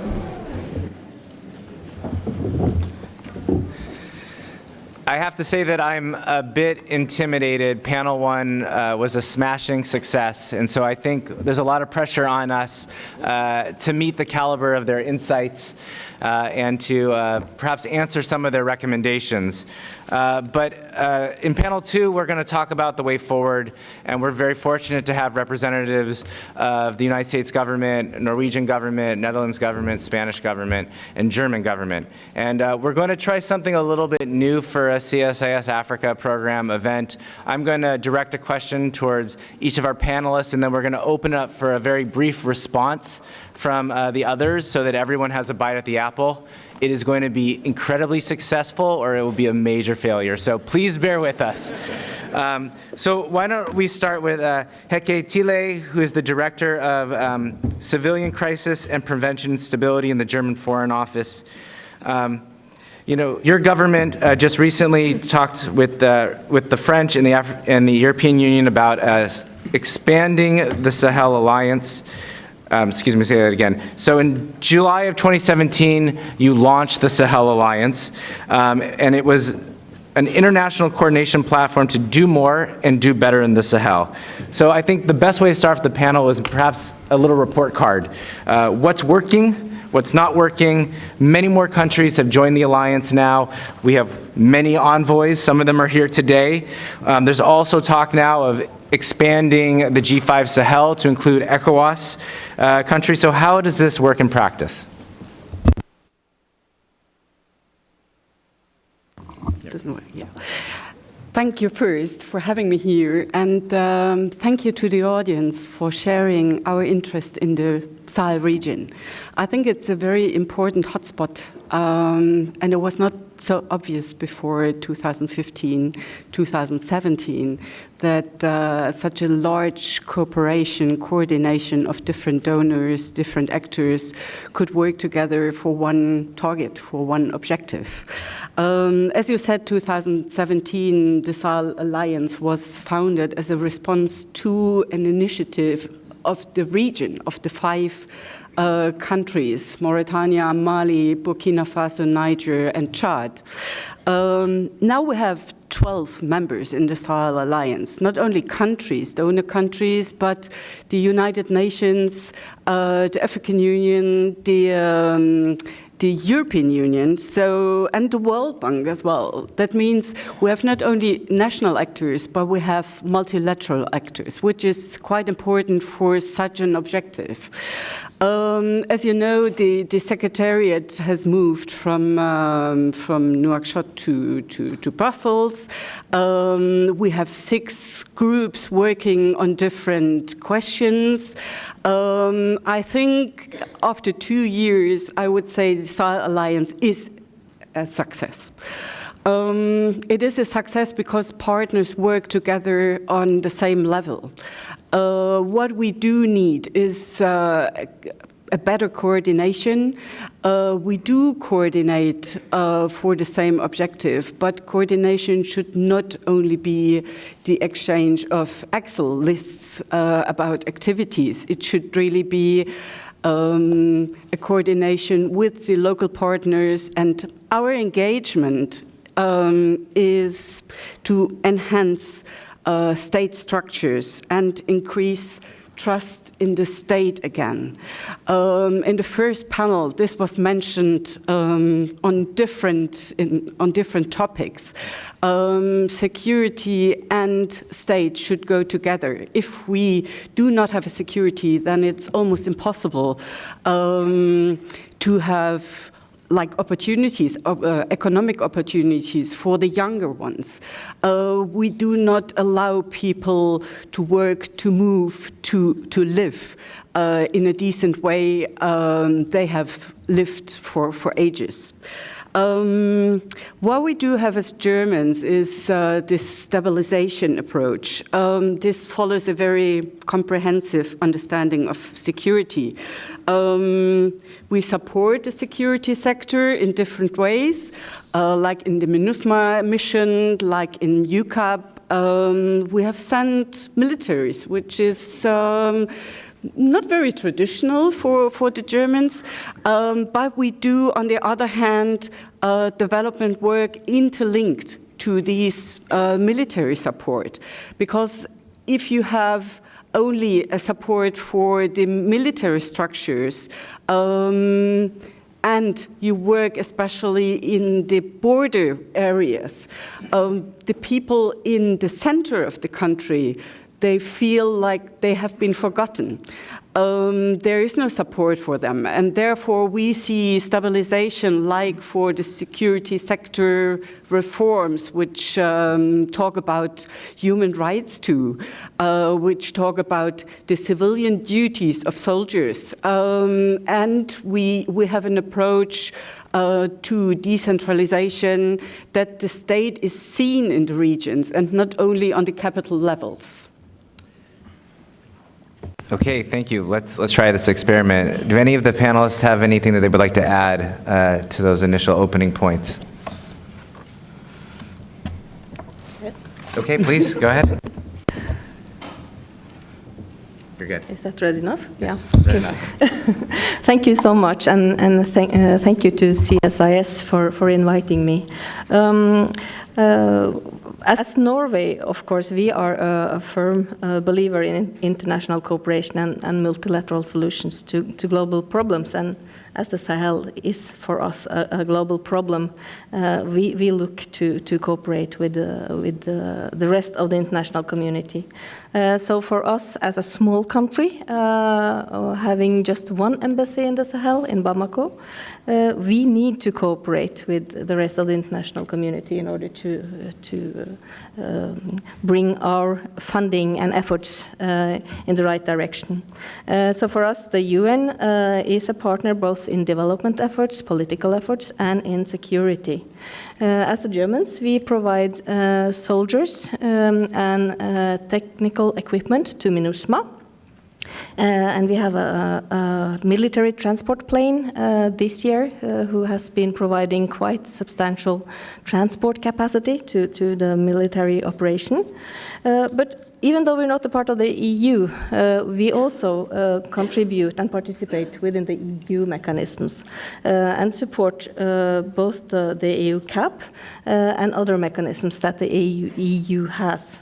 And we provide some funding for civilian issues to the G5 Sahel. So even though we have not yet joined the Sahel Alliance, we are looking into it, considering it, and we see that France, Germany, and the EU has succeeded in bringing very important actors into the alliance. Thank you. Well, maybe I can turn to Robert for the next question. Robert Jean Siegert is the Deputy Director of Sub-Saharan Africa Department in the Ministry of Foreign Affairs in the Netherlands. So there's a lot of advantages in the Sahel Alliance and these coordination mechanisms, right? It's an ability to present a unified front when thinking about development, security, political engagement. I think it underscores the urgency in the sense of purpose. But there's also these transactional costs when you're engaging regional governments and aligning budgets and convening conferences like this one. And I've heard from African interlocutors that they're worried about the bandwidth issue, that they feel overwhelmed by the amount of engagement from different elements of the international community. So I thought it would be useful to hear your opinion about how do we get the division of labor right. Whether you're in the Sahel Alliance or not, how does your government or other governments leverage their strengths to press for a resolution? No, thanks a lot. There are a couple of things I would like to say. It's an important question, international cooperation. Are we efficient, effective? And the answer is not always clear, but a couple of dimensions. I think, first of all, what is very clear to me is that in the wider international community, there's a very clear sense of urgency. The needs are enormous. We see all these insecurity issues, an increase of intercommunal violence, driven or worsened by climate change impact, scarcity of natural resources, population pressure, and all that. So an increased sense of urgency. It's also clear that there are risks of fragmentation of our international efforts. And in the words of one minister from the region, the Sahel is the graveyard for donor pilots. And I think that that is true. So it is essential that we cooperate. It's essential that we skill up our efforts, that we learn from each other about what works and what doesn't work, that we do not reinvent the wheel. And from that perspective, I think the Sahel Alliance is a step in the right direction. Quite a few plans are there. Now it is time to implement them. I think the division of labor in the area of security is a little bit less clear. Of course, there's MINUSMA, there's Barkhane. There are different EU training missions. There's the G5, which is supported by the US, France, the EU, and so on. So it is complicated. But if you ask the question if it's true that, for example, the littoral coast of West Africa are threatened too, who is the owner of the overall security agenda architecture, it's not entirely clear. So I think there the coordination mechanism is a little bit, and the division of labor is a little bit less clear. But what I think is most important, that even if we recognize that there are different players, we also have the multilateral institutions, the bank, the fund, they all have their own approach, and that is fine. But what is absolutely clear in my mind is that we have a collective effort, collective messaging. The core of the problems in the Sahel is political. And we need to make sure, we need to get better, ensuring that our messages vis-à-vis the different governments and authorities are clear about the need to reform, the need to implement agreements, the need to make sure that there is adequate service delivery, that the rule of law is respected. In other words, that some sort of social contract is reestablished. Thanks. Robert, maybe I can press you and then the rest of the panel. I've had a deluge of envoys come and visit over the past year, and everyone writes these, I mean, they're beautiful, perfect strategies about what to do with the Sahel. But what I always press on is, have you thought within your government, what is the key, asset or key assets that you are bringing, underneath that common voice and that financial contribution? Is there something that the government of the Netherlands or any of the governments on the panel see that is their unique history or experience or capacity that they're bringing to make the whole bigger than the sum of the parts? And then, do you have an answer? Then I think Whitney. No, I think it's absolutely essential that we all realize that we are there for the long term. Whatever we try to do, it will take a long time. It will take a generation to really resolve the issues at stake. I think most of the ingredients we will agree on. It is essential to create a perspective for people. So skills, jobs. But on top of that, we work a lot on rule of law. And there are quite a few activities where we really try to ensure, for example, organizing high-level conferences, bringing together people from the G5, military, political, other leaders together with human rights commissions to discuss these matters. And it's absolutely vital, we think, that these elements of rule of law, respect for human rights remain very high on the political agenda. Sure, good morning, thank you. What I wanted to say a bit about the United States is we have had embassies in all of these countries really since independence, so we have a sustained history of bilateral engagement with each. And so although I think, as witness my being here today, our overall broad policy is driven from Washington and in conjunction and consultation with our partners in the donor community particularly. Really, our day-to-day engagement is driven by our chiefs of mission and our country teams on the ground in each of these countries. I think the United States has had a multifaceted approach in our engagement. I think the reality, particularly in what we would consider to be kind of the key three right now, Burkina Faso, Niger, and Mali, where instability is most present, is the most important thing, of course, is engaging with the state and helping these states project presence to their populations. We work through development and humanitarian assistance through USAID. In several of the countries, we have MCC compacts to work on the fundamental organization of the economies that can create a situation that will encourage economic growth. And then, of course, we are known for security assistance, and we do have it. But I would emphasize that, as Heike was noting, one of the most important aspects of our security assistance, and something I think the U.S. brings to the table, is the security sector reform assistance. Because one of the most important aspects of the state being viewed in a positive way by the population throughout the country is for the security services to be viewed as part of the solution and not part of the problem. And it's a real challenge in the region and an area where we would like to continue to be working. Thanks, Whitney. Hike? Robert was absolutely right when he said the problem needs a political solution, not a military solution. For this political solution, we need the commitment and the ownership of the countries we work together.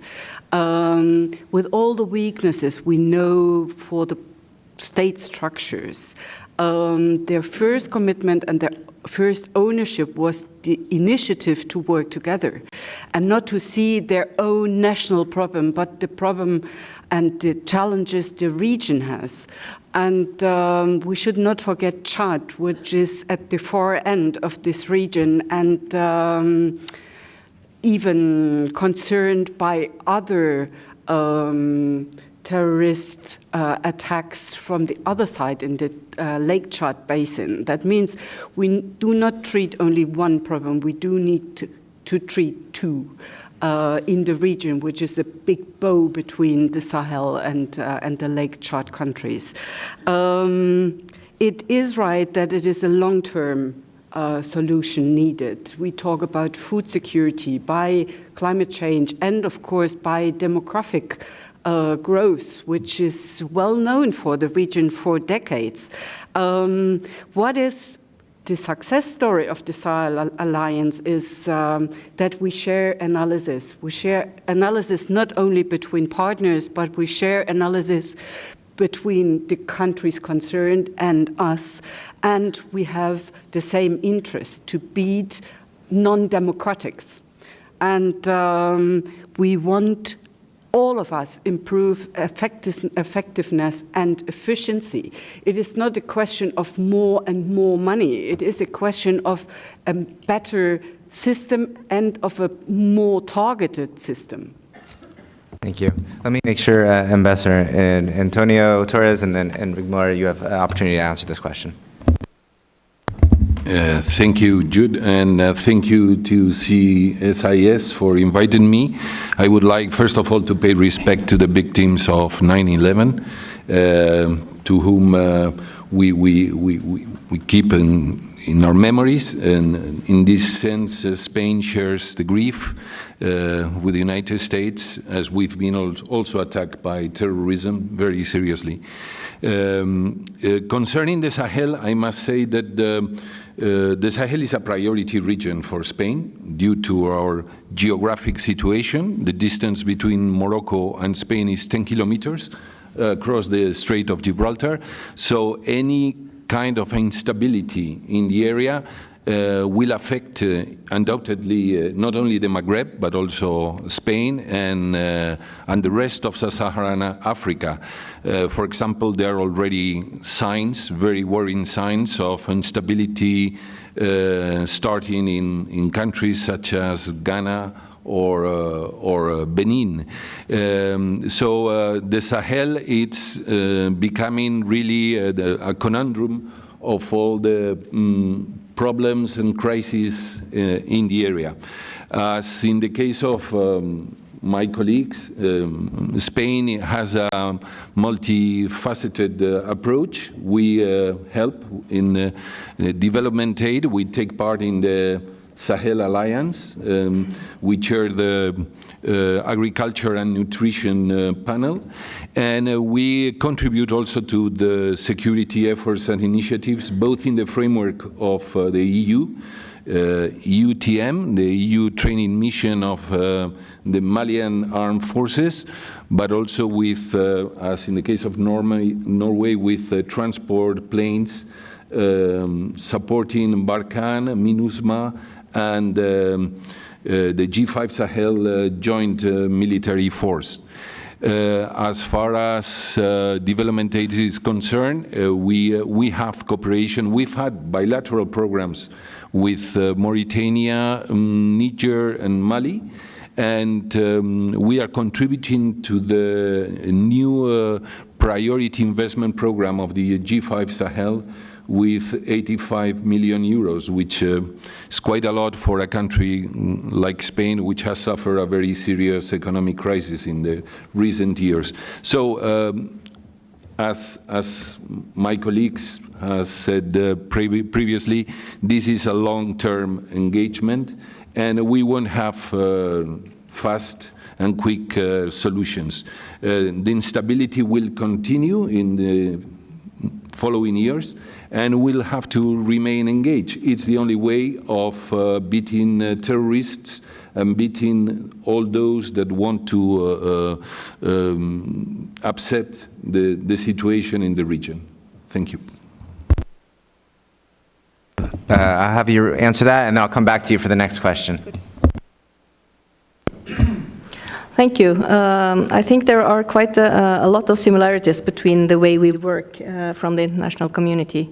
And Norway also has a Sahel strategy, but it's quite short, so it's easy to read it. It's a booklet. And the main point in the strategy is actually to get a balance between the security, development, and politics, economic development right. So that is in one sentence what we focus on.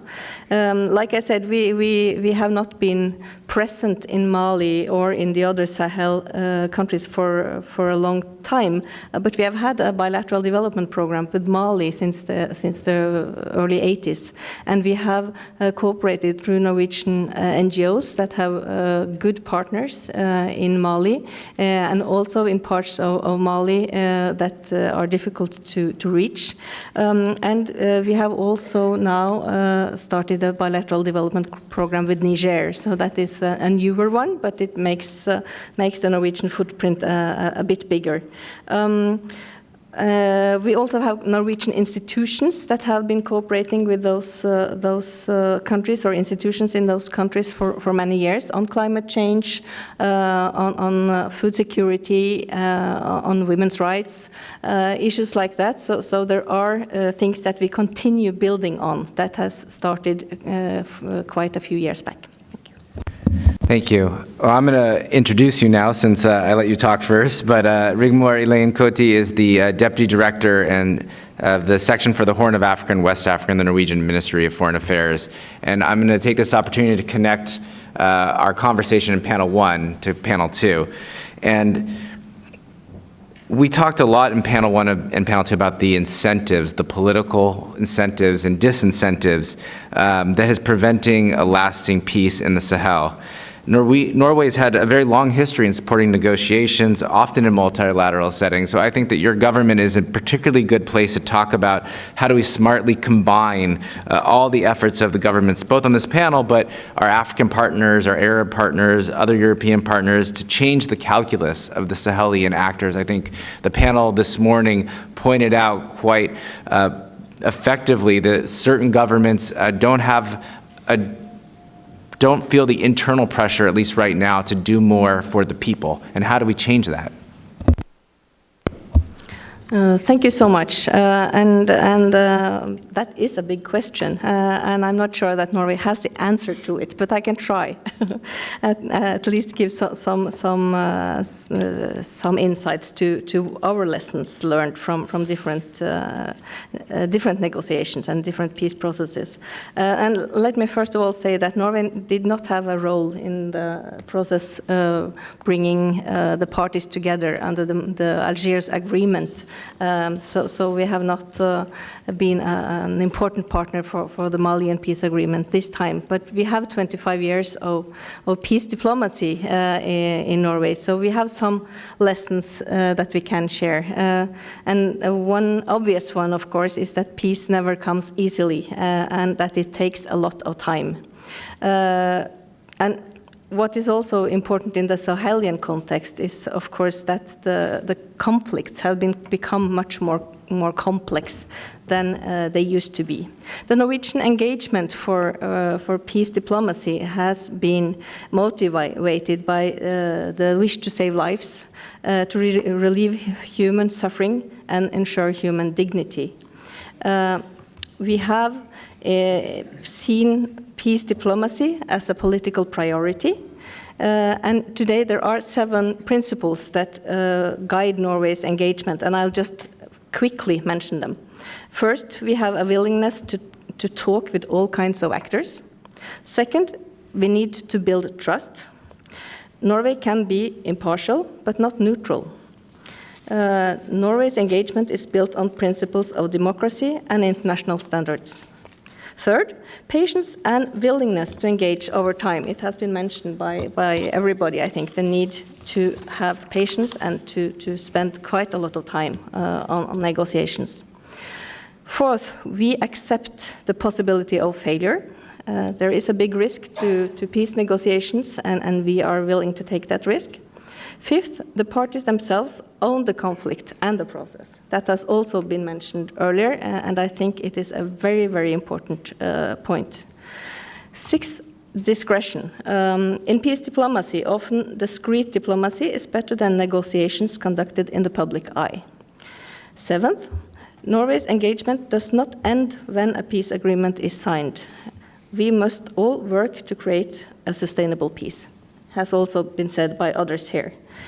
So for us, we stress the need for inclusive peace and an inclusive peace process. In Mali, to come back to the geographic area we're talking about today, what we used to look at as traditionally the Tuareg rebellions have now grown into a situation that is much more difficult with international terror groups entering the arena. And that makes the scene of actors much wider, and the challenges of finding a lasting solution for the whole Sahel very difficult. I would like to just mention that we need to look at the reasons why these terror groups gain ground in the Sahel. I think everybody has been talking about the root causes. I think we keep coming back to the root causes. We need to look at why people want to fight, why they join terror groups, and also why they migrate to Europe when they don't find any prospects and jobs in their own countries. So for us, engaging in Mali and in the Sahel is important. We have been supporting the UN in the implementation of the agreement. This summer, we actually also invited the different parties to the agreement to a study tour to Norway. The reason behind was that we have in Norway a region that is quite marginalized, and we have a group of Sami people, an ethnic group that has their own culture, language, and way of living that could be quite similar to the Tuareg way of living. So the idea was to show them how we have, as a state, tried to include and respect their way of living within the Norwegian state. It was a very interesting trip. We had in the first delegation list received were only men. Of course, the parties to the agreement and the leaders are men, but we insisted on having also women representatives from the different groups. That made the discussions with the different institutions in Norway much richer. And we heard also from the women participating that this was one of the first possibilities they have had to actually discuss with the leaders of the different movements in the same kind of forums. So we think that was a good way of including women in the group, putting a bit of pressure on the fact that we need to have an inclusive peace process. And we are now looking forward to see the report from the study tour to see what kind of conclusions they have drawn themselves from that trip. Yeah, I think I'll stop there. Thank you. You know, I want to open it up to the panel to talk about inclusiveness, which we heard a lot, both in your formal remarks and in panel one. Dasuba, I thought, made some really important points about where the Malian youth is. When I look across the Sahel, I see a very active political opposition in Burkina, calling for response to what's happening. I think Niger has a long history of that. In Mali, with the exception of wherever Imam Dicko goes, the Malian political class has been quiet about the problems in central and northern Mali. So this is really kind of, I want to broaden it out for anyone on the panel about the inclusiveness. How do we get the voices who are truly frustrated with the status more involved? And more importantly, how do those groups and political opposition parties and others internal to ruling parties, that's fine as well, create a real domestic pressure to make reforms? Because right now, as an observer, my view is that we're doing a lot of the pressing for reform, and at least in the case of Mali, it's nascent at best. So, to anyone on the panel, how do we push for a more inclusive process? How do we engage civil society, political parties, to increase the pressure on leaders to respond to this crisis? So in the fine tradition of government bureaucrats everywhere, I'm not going to answer the question you asked. I'm going to answer the question I wish you'd asked. And it's really not to talk initially about inclusiveness, but I think that's an incredibly important, and I think in all of these nations over time, really development of vigorous and broad democratic institutions is incredibly important to success. But really, when you look at Mali in the initial phases, what, at least for the U.S. government, we are really looking at implementation of the Algiers Accord in a way that we hope promotes some stability in that country that then it really takes away some of the difficulties, hopefully, that allow each of their neighbors to attack. And I'm thinking inclusiveness more regionally now and looking at leadership because, yes, it's entirely, I mean, we as part of our diplomacy talk to the governments and certainly talk to the government of Mali at every level and encourage implementation, rapid implementation and forceful implementation of the Algiers Accord and work with the others. But we also believe that there are other actors in the region who are probably in many ways more important than we are, which is other leaders in the region, in the ECOWAS countries. And so we, as part of our policy, we think is engaging constantly with those leaders to encourage them, many of whom lead important troop contributing countries, many of whom have lost forces in Mali as part of the MINUSMA mission, to push forward for peace, because I think it's in everyone's interest in the region, because obviously, as a couple have noticed, there is movement of instability into potentially the coastal countries, and that would be very negative. I would also note, and we're really encouraged by the leaders' ability to get together and talk to each other. So, for example, really looking forward to readouts from the ECOWAS Extraordinary Summit this weekend in Ouagadougou, where they will be talking about the security situation, among other things. Leave it there. Just two remarks. I think indeed it's essential that we engage effectively, not just with political leaders, but also with opposition. One of the steps we have taken to increase that dialogue, that we have opened embassy offices in Burkina and Niger and Chad, because we want to be represented everywhere in the region. We already had a substantial embassy in Bamako. But on top of the national and the regional level, I think it is important to also look for that inclusiveness and dialogue on a more local level. After all, the local levels where most of the conflicts are being exploited, where you'll find vulnerable youth that may be radicalized, and where the actual issues around service delivery need to be resolved. And one of the ways to do that is, for example, working through NGOs. We have some activities, for example, to help train, coach youth leaders in order to improve local accountability mechanisms. Just one word in addition to what my colleague said. We are lucky we have embassies in all the 5 countries, but very small embassies.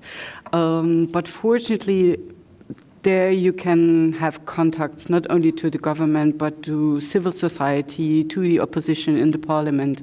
And we can encourage, for instance, parliament members to use the Parliamentary Assembly in the ECOWAS for their efforts and for their causes to bring forward. What seems important to us is this triple nexus of humanitarian aid, development, and peace promotion. That means not only supporting security forces to do their job better, but to embed this into a whole system into a whole inclusive system where young people who do no longer accept the traditional systems and traditional leaders, they have their own hopes, they have their own work they want to do. They have to build their families, so they need a job, they need opportunities to live better. If these three parts of the nexus are interlinked, and we do not focus only on security forces, we do have a chance in the region. I'm going to turn to Antonio in a second, but I would be remiss if I didn't read just a short excerpt from the latest UN experts, panel of experts that just released in August, and I think this gets to the heart of what I'm pushing for here in the first panel. They said that the panel has noted a sharp increase in the manipulation of popular resentment against the Algiers Agreement. Political actors, opinion leaders, community activists, and media portray the agreement as a reward to minority communities from the north that would threaten the territorial integrity of Mali and render other communities vulnerable. And I think the report is fantastic, it's 100+ pages, but I think that gets to the heart of some of the things we talked about in both panels. But Antonio, let me ask you to respond to the question on the table, and then I'll come back to you for the next set. Thank you, Jude. I think that in order to move things forward, especially in Mali, one of the important things is to get on board civil society, and especially women and youth. Through the pressure of these groups, probably the local and national authorities will admit that they have to produce results, especially in the implementation of the Algiers Agreement. One incredible thing about the process, the peace process, is that in the follow-up committee of this agreement, there's not one single woman. So there are only men, and in spite of the EU pressures to include representatives, women representatives, it hasn't been accepted by the different groups, not the platform, not the coordination, not the government. So there's no one single Malian woman in this process, which is a shame, I think.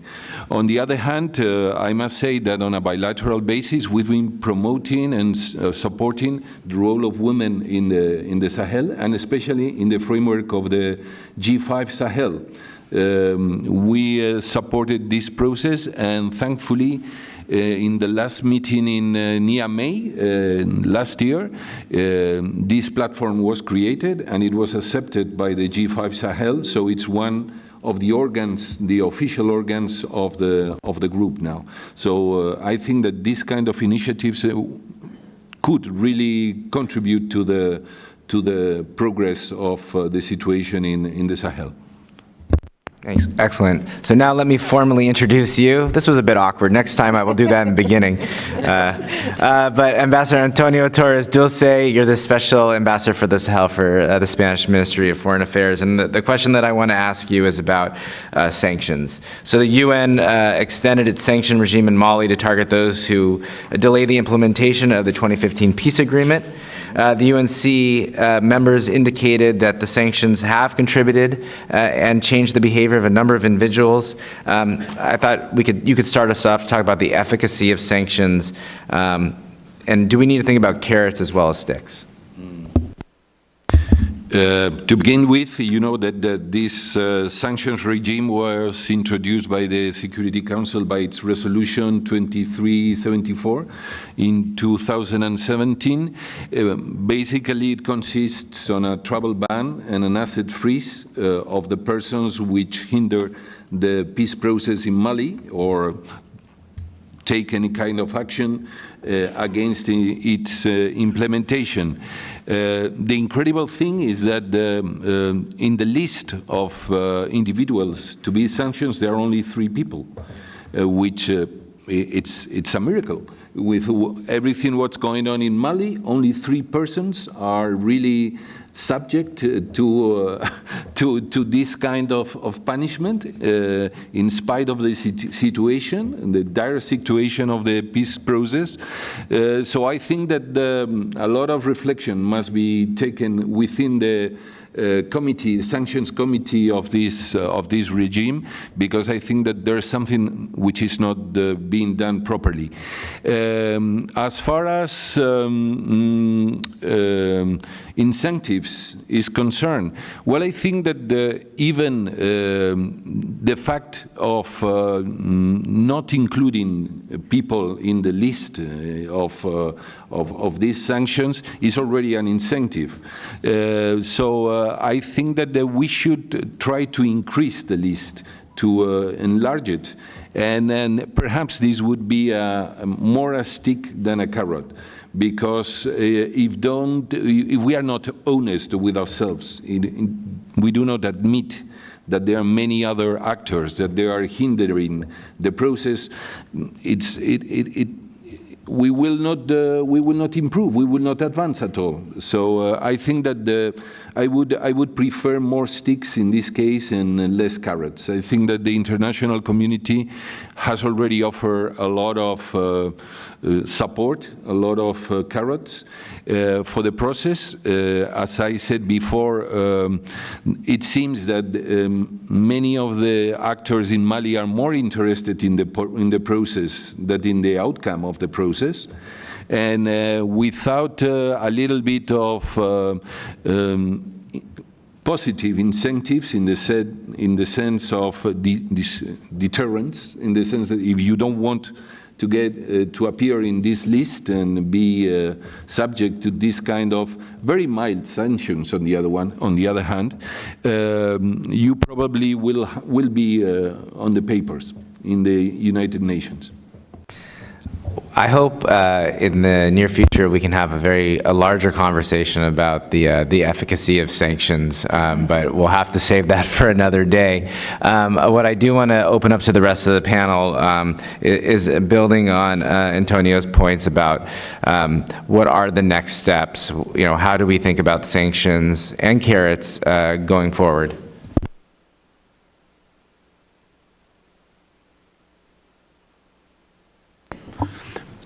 Maybe I very much I agree with what my Spanish colleague just said, and sanctions are important. I think it's important, essential, that we go after the main spoilers and the kingpins in the regional criminal networks. There are different ways to do that, including law enforcement. But in terms of thinking about carrots, I think one of the things that is important is when you do that, for example, go after the people who are transporting through the Sahel, you need to make sure that you also invest in alternative livelihoods. It's not so much as a carrot as a complementary effort. When we turn, I can turn. Does anyone have something else to this, or I can ask Whitney a new question? All right, we'll do a new question. So now I will formally introduce Whitney. She is the Deputy Assistant Secretary for West Africa at the Bureau of African Affairs at the Department of State. So Whitney, the U.S. government often talks about that we need a security response that will create time and space. It's more of a DoD terminology, but we'll expand to the whole U.S. government. And that this time and space will allow diplomats and political actors to pursue political solutions. But I think, as we've talked about today, this is extremely difficult right now when we may not have full political commitments from actors. It's, I think, even harder when the constellation of security vehicles, whether it's MINUSMA or the G5 Sahel or the Malian security forces, I think we can all agree, have shortcomings. So I guess what I'd like you to start us off with is, should we be rethinking our approach? And probably the theme of the whole conference is, what's the right balance? Oh, great, thanks. I get to answer the essential question. No, look, this is a classic stabilization conundrum. I mean, we do believe a security response in this case is absolutely vital. But you're right. You don't just take land, you don't take space. You have to be able to hold it in a realistic way. And it's important that committed political actors follow in and state actors follow in behind the security forces to start projecting governance into the region, into any region where there are security actions. Part of this is why the U.S. And others have put so much emphasis on implementing the Algiers Accord in Mali. But I absolutely take your point. Look, we are not naive. The accord is difficult. It requires very difficult political will on the part of the government of Mali, but we fully recognize in each step of the way, as with each benchmark, it will create difficult political decisions for all of the signatory parties. And so I don't think that we are naive that this is a panacea, but it is the framework that exists, that has been signed to by all of the parties, that looks forward at a longer-term time of peace and stability in Mali that then would give, I think, the state space to take on some of the larger jihadist and intercommunal violence that has come in during the time. So implementation, it will be a tangible sign of political commitment by the signatory parties and a willingness to make those difficult choices that Mali, in this case, needs to move forward. Our approach in the Sahel is to work by, with, and through our partners and all of our allies, many of whom are here today.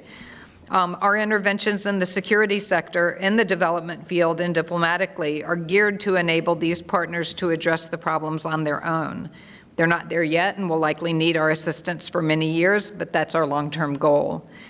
No partner is perfect, and MINUSMA, the G5, the FAMA, and other national militaries and governments all have a role to play. And coordinating across these entities is key to long-term success. And I would also note that, for all of us, I think it's important to begin to have, working with the Malians, a post-MINUSMA vision of what security looks like in this state. So what are we working towards, and who fills that space as the MINUSMA mission at some point, begins to transition forward? Is it the FAMA? Is it the FAMA with the G5? And how then can all of us, the partners, be working effectively with the government of Mali and others to ensure that that's an effective security provider that is is recognized and respected by the population and is effective for providing security of the state.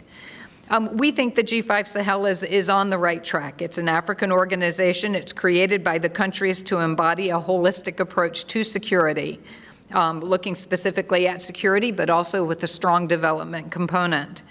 The governance, resilience, and physical infrastructure pieces need to be developed alongside the security effort. Our embassies in the field take the same approach. We try to integrate our diplomatic development and defense efforts to ensure they are mutually reinforcing.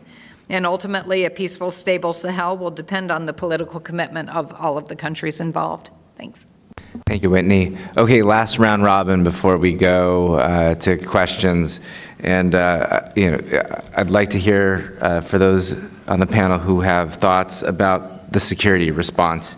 As Whitney said, how do we balance it with the political actors? How do we support and coordinate many different security services and international organizations with varying capacities and mandates? How do we, as the other theme, I guess, of the conference is, address the root causes? So I'll see if anyone has a thought. Thank you. I think what is our aim is to see that the national security forces are capacitated to provide security to the populations in the region. That is what we're trying to do. What we also should think a lot about, I think, is to see that these security forces have the trust and the confidence of the populations. Because as it is today, in many other countries we're talking about, there is no trust in the security forces from the populations. And again, that brings us back to the question of establishing good governance, public institutions that are there for everyone, fair share of development around the country, not only in the northern parts of Mali that have been kind of the focus since the Algiers agreement, but also in other parts that are poor and underdeveloped. So I think that is one very important issue. Now, the cooperation between the different countries in the G5 Sahel, we also think that is very important. We have seen that the threats are transnational, and there is it is a very good idea that the countries cooperate to see how they can better try and prevent this from happening. Now, Norway has also been a victim of a terror attack. So even countries where the security forces are well educated and function well, we were surprised by the one man that attacked our country. The point is, it is not easy, not even for well-developed countries. So for the poor countries in the Sahel, of course, this is a huge challenge, and we can't expect that to be solved in a few years. Just very briefly, underlining the sense of urgency I think we all feel. I saw that the Secretary General of the United Nations also said a couple of days ago when he was in Kinshasa, we are not winning the war on terrorism in the Sahel. So I think it's clear that there is an urgency to step up our efforts. However, we are concerned when we look at the budgets of the different countries in the G5 about very high levels of military expenditure. And if you have a military expenditure of more than 20, sometimes 30% of your budget, it's clear that that is not good for your development investments that are also needed to grow out of this situation in the long term. So there's a clear dilemma here. My last remark would be when we talk about the balance between development and security, that is absolutely essential to keep the questions of rule of law on the agenda of the international community as well. I think the crucial question for the whole situation is terrorism is the source or is it a symptom of what is happening in the region? And we are convinced that it is a symptom. And there are some studies raising up questions about bad behaviors of national security forces, which was followed by radicalization and recruiting young people for these terrorist groups. So when we talk about supporting security forces, we have to focus on this behavior too. It is not only the money we give, or it's not only the structures we have to change. Security forces should understand themselves as part of the population and should protect their population and not make the situation more difficult, more complicated, more complex. Only supporting security forces could even, or could have even reverse effects. Therefore, it should always be embedded in different activities we have around. And as you may know, the G7 have in Biarritz, they made a new proposal. And I think our Chancellor and President Macron will present the proposal to the General Assembly of the United Nations in the coming days, because we are convinced Sahel Alliance is not enough if we want to have a success on the long term. We have to do more, and we have to do it with the G7 and all our partners, and even find new partners for this region. Thank you. Antonio? Thank you. I fully share the point of view expressed by our German colleague. The G5 Sahel is a very positive initiative in the sense that it's an initiative taken by Sahelian states on their own, which is very, very courageous, considering the lack of resources, all the difficulties that they are suffering. But at the same time, from Spain, we believe that they don't have the means, they don't have the resources to confront the threat that they are facing at present. In that sense, and taking into account that 3 of the G5 Sahel countries are already ECOWAS countries, we would favor the cooperation of the G5 Sahel with ECOWAS in order to try to limit and stabilize and control these threats. At the same time, terrorism is a transnational phenomenon which is threatening the whole region. It's not only affecting the G5 Sahel countries.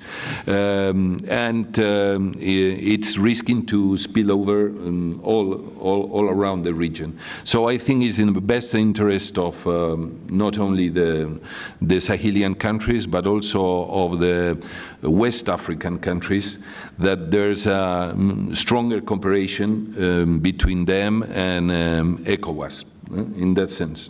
Thank you. Thank you. Well, I had almost an hour to ask hard questions. Now it's your turn. So we have just a little time. I saw a hand pop up right there, and then we'll do a couple more rounds. Well, the mic will be coming shortly. I also have the disadvantage of not seeing the Q&A from the first panel, so, share the love around. Please don't cheat and ask questions throughout all the panels. Thank you, Jude. My name is Abdallah Wafi. I'm the ambassador of Niger to the United States. I have 2 questions. The first is, we heard about the situation in Mali. I thought that it was a summit on the Sahel region. The second observation I want to make is that, when Heke talks about political solution, in my country, Niger, we don't have any armed groups, we don't have any militia, we don't have any Boko Haram in the eastern part of the country. Is the foreign group. Mujawu Akmi, as the honorable congressman said, 10,000 foreign fighters in our region. Mm-hmm. What kind of political solution can we have with them? Coming from Syria, coming from Iraq, coming from ISIS? No, I think we should think about having a holistic approach, and a comprehensive approach to deal with this threat. We do recognize, when it comes to human rights, good governance, women empowerment, and some challenges like, the fast-growing population. But that having said, I think, the security approach, the security situation is, we have to remove these security threats. We cannot negotiate with foreign armed groups. My country, Niger, we have been attacked by some militias, some armed groups, because Kidal, Menaka are, the stronghold of these armed groups, including those who are part of the peace process. So we have to fix all these issues. And I would like to take the opportunity to thank all of you for the Alliance of Sahel, for your support, including, for those who have troops on the ground, the American, for providing us trainings and equipment, and Barkhane and all the others, Germany. But ultimately, we need, the G5 Sahel need to be supported when it comes to the military operations. We want to do the job ourselves. We want to do the job. We want the support of the international community to do the job. We want less foreign military presence in our countries. We want, experts to train our troops, to support our troops, but not to do the job. So my first question is, when it comes to the support provided to the G5 Sahel, how can you explain for MINUSMA $1 billion a year, every year, and all the support provided by your military presence, Germany, Netherlands, and all of including our countries as military troop contributing countries. But for the G5 Sahel, we have less than $100 million US. 700 millions for Barkhane. And then when it comes to assess the situation, we talk about the failure of the G5 Sahel. Let's talk about a collective failure, because the situation is deteriorating despite all the ongoing efforts, including from the international community. So maybe we start thinking about a shift to be more strategic, to have a comprehensive approach of the phenomenon. Thank you very much. Ambassador, thank you for great questions and comments, and thank you for your presence today. I'll just take the first one since CSIS put on the Sahel Summit. We are, I think, throughout the presentations, we've been trying to address the whole region, but I think we can't avoid the obvious that lots of the problems are emanating from Mali, and I think that's why Mali gets a disproportionate amount of the attention here. But the harder questions, I'm going to leave to the panelists.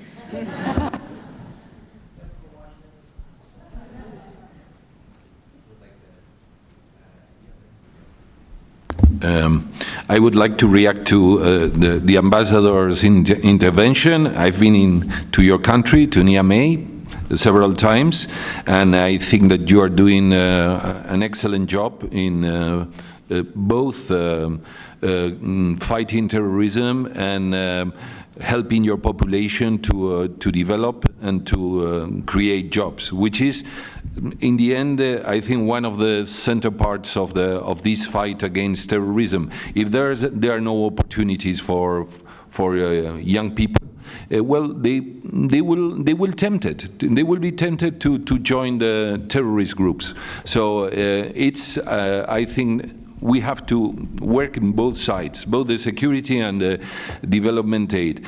Concerning the G5 Sahel, I recall that in 2018 there was a roundtable in Brussels where the international community committed nearly 500 million euros for the joint military G5 Sahel joint military force.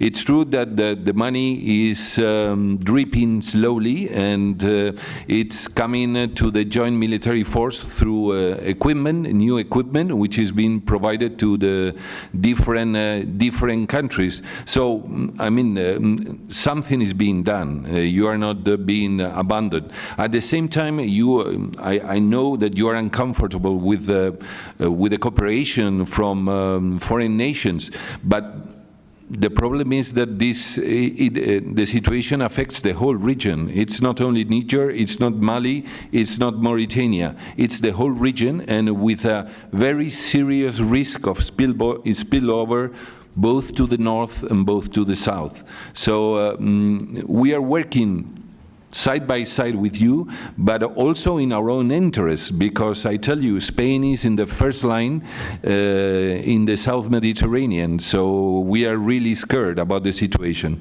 Thank you. Thank you, Ambassador, for good comments and a very pertinent question as well. Norway is one of the countries that have get pledged and has contributed money to the G5 Sahel, but to the civilian side.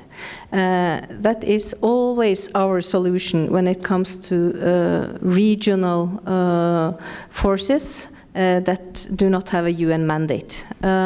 It is difficult for us, even if we would like to contribute more money for the military side. We don't have budgets put up that way. So that's a very technical answer to the question. But I think this is a discussion that needs to be brought up, not only for the G5 Sahel, but also other regional African forces, because you point the finger at a very important thing. When African countries actually try to find solutions with their own means, the international community is not always there to back it financially. So, thank you. I think there are two approaches. The first one is to support G5 Force Conjointe, because they are the troops from your countries. And to give them material, to give them training, like Germany supports the school of the peace school in Bamako, where these forces are trained. And there is the other side, that national security forces should be supported too, because in G5 Force Conjointe, we do support forces along the borders, just to stop terrorists coming over, the spillover effects which we have in the region. National security forces, police, army, gendarmerie, they need support too, because as you said, as my colleague Robert said, if you finance those to a certain limit, then this money is missing for development work, for instance. I think those are answers, or those are questions you asked in the bilateral cooperation, and we use Sahel Alliance and maybe the new partnership as well to give you more support and more training for the national security forces, for the national side. Because when I was in the region I think it was in 2007, it was by cooperation of the countries Mali, Niger and Chad that ACME was beaten in the region, one of the subgroups. And it was by your efforts and not by somebody else. But I think the problem today we have is different. It is not just one group. There are 10, there are 100. There are subgroups in different regions. They are joining farmers in the south and the north of Benin. So it is the coordination and the cooperation between you and us which can have a peaceful solution.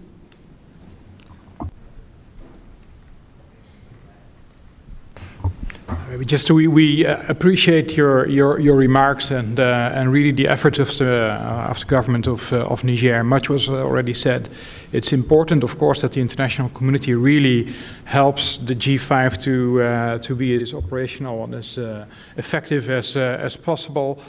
Much was said. I would like to mention that there are also different EU training missions in in the area that also play a role trying to build up the capacity of the military in the region. Thanks.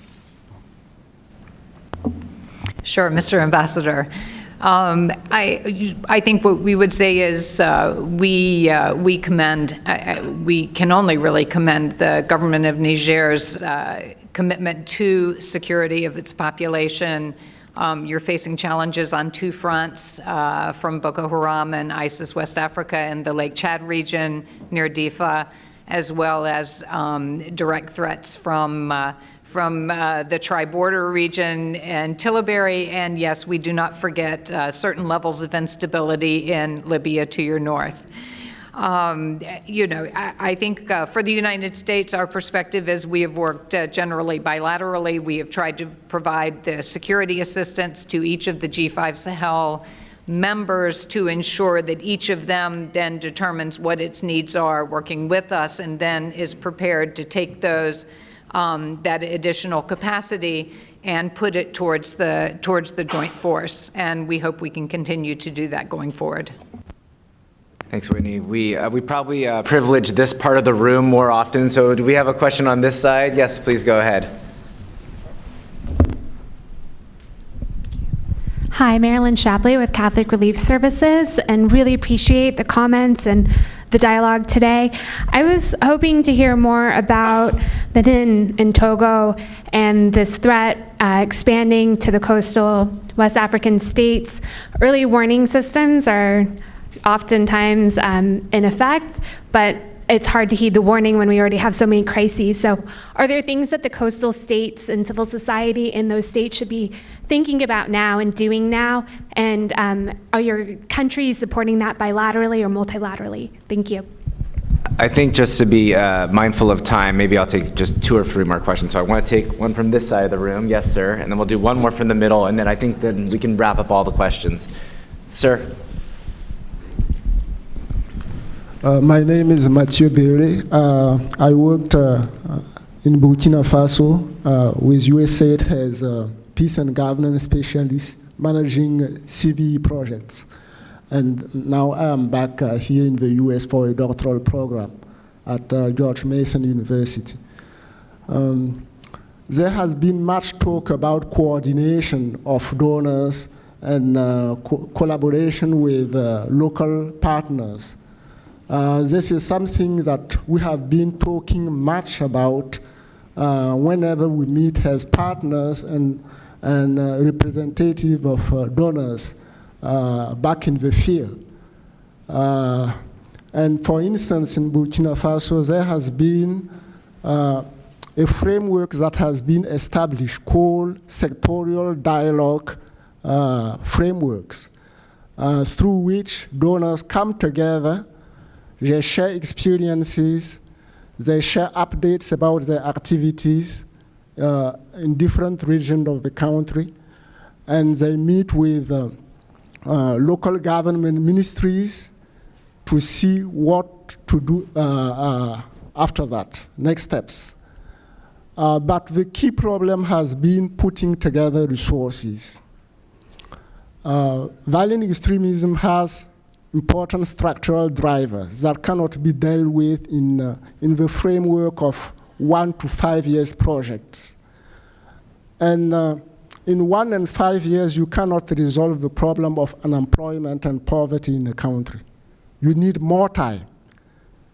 And with $1–2 million for each project, you don't go far. So how do you put resources together by taking into account the specific foreign policy goals of each donor country, and also the different fiscal budgets?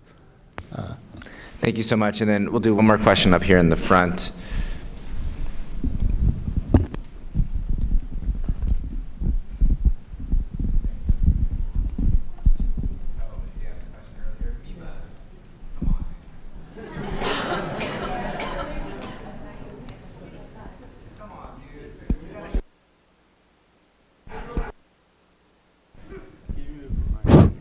Real quick, and I'll give it to you. 2 seconds. I want to hear it from the government side. I heard it from the NGO and academic side.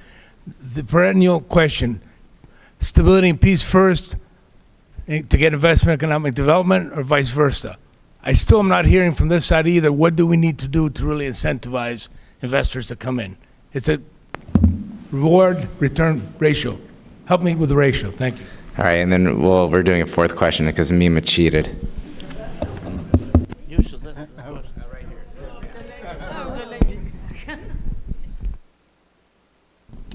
Thank you for the call for equity. My name is Mindy Reiser. I'm vice president of an NGO called Global Peace Services USA. I wanted to have you speak a little bit about support for education. That's implicit in what was said here, but I want it to be explicit. All of your countries have development agencies. Some are more vibrant than others. We need to find ways to enable people to develop skills for the 21st century, and that involves familiarity with IT, it involves new kinds of skills in manufacturing, such that that world is now going. It involves education in the humanities, which are useful to understand the culture and traditions. What are your countries doing? We have exchange programs. Once upon a time, I worked for the Fulbright program, so I know that that work can be very useful. So talk a little bit about exchange programs, training programs, and support for higher and technical education in the countries we're talking about. The higher education institutions need help, and there are wonderfully talented people, but they need more opportunities to develop their skills and their resources. Thank you. Okay, a lot on the table. We're going to start with Antonio, but there was questions about early warning for the littoral countries, questions about how do we support local initiatives to better coordinate. Mima's question, which he snuck in there about economic engagement, and a good question about education. So pick which ones that you feel for best position to answer. The one concerning economic development and security. Well, I think both go hand in hand. So without security, there won't be any sort of investment, any sort of economic activity. So it's the basis. It's the basis for putting these societies back to work and creating jobs for youth. So without that, I don't think there's any future for all these countries. At the same time, I think that you must invest. Well, you cannot invest anything during all this period, in spite of instability and all that. You have to support all these countries. So to finish, I think that security is the main urgency at this moment in the region. Mm-hmm. Yes. Thank you. There is a variety of questions and difficult to answer all of them. But let me just follow up on the private sector and investment side. As my colleague from Spain has pointed to, the security situation is of course difficult and makes it risky for private sector investments. We have a few Norwegian companies that actually look at the Sahel, one in solar systems that have obtained a contract in Mali, and they are there and trying to develop it, but we are getting back to one thing is the security, but the other is the good governance part of it. If the countries are not able to provide a conducive business climate and you know allow the businesses to establish and know that what they are investing in will stay for some time and that they will have conditions that they can relate to, it is very difficult. So I think the businesses that are actually investing in countries where the situation is like it is in Mali, they take a lot of risks, and I think we should actually congratulate them for that. On education, I think for the Norwegian development programs in Mali and Niger, we have a lot of focus on education, girls' education, but it's mostly in the primary school. We also have supported some programs through NGOs that are kind of picking up the youth that has left school and need to come back. So there is a focus on that as well, and we have had academic cooperation between Norwegian universities and universities or research institutions in both Niger and Mali. And we are now starting to think about a new exchange program. We used to have it with African countries previously. It has been stopped for quite some years, but we are now looking at it again. So that might be something positive, at least also for the Sahelian countries. Thank you. I would like to answer the questions about the coastal countries. We have been talking about cooperation not only between the G5 countries and partners from the north, but as we've said, cooperation between the Sahel countries and ECOWAS, where they are all members, is crucial to the development to the coastal countries. If information are not shared, if there is no cooperation on security, on the security side, of course the coastal countries will be a kind of surprise, but this is not necessary. I know that Niger is very active in ECOWAS, so there are good structures and I would say good incentives to bring the coastal countries in this process and to work with them and to work with the partners as well.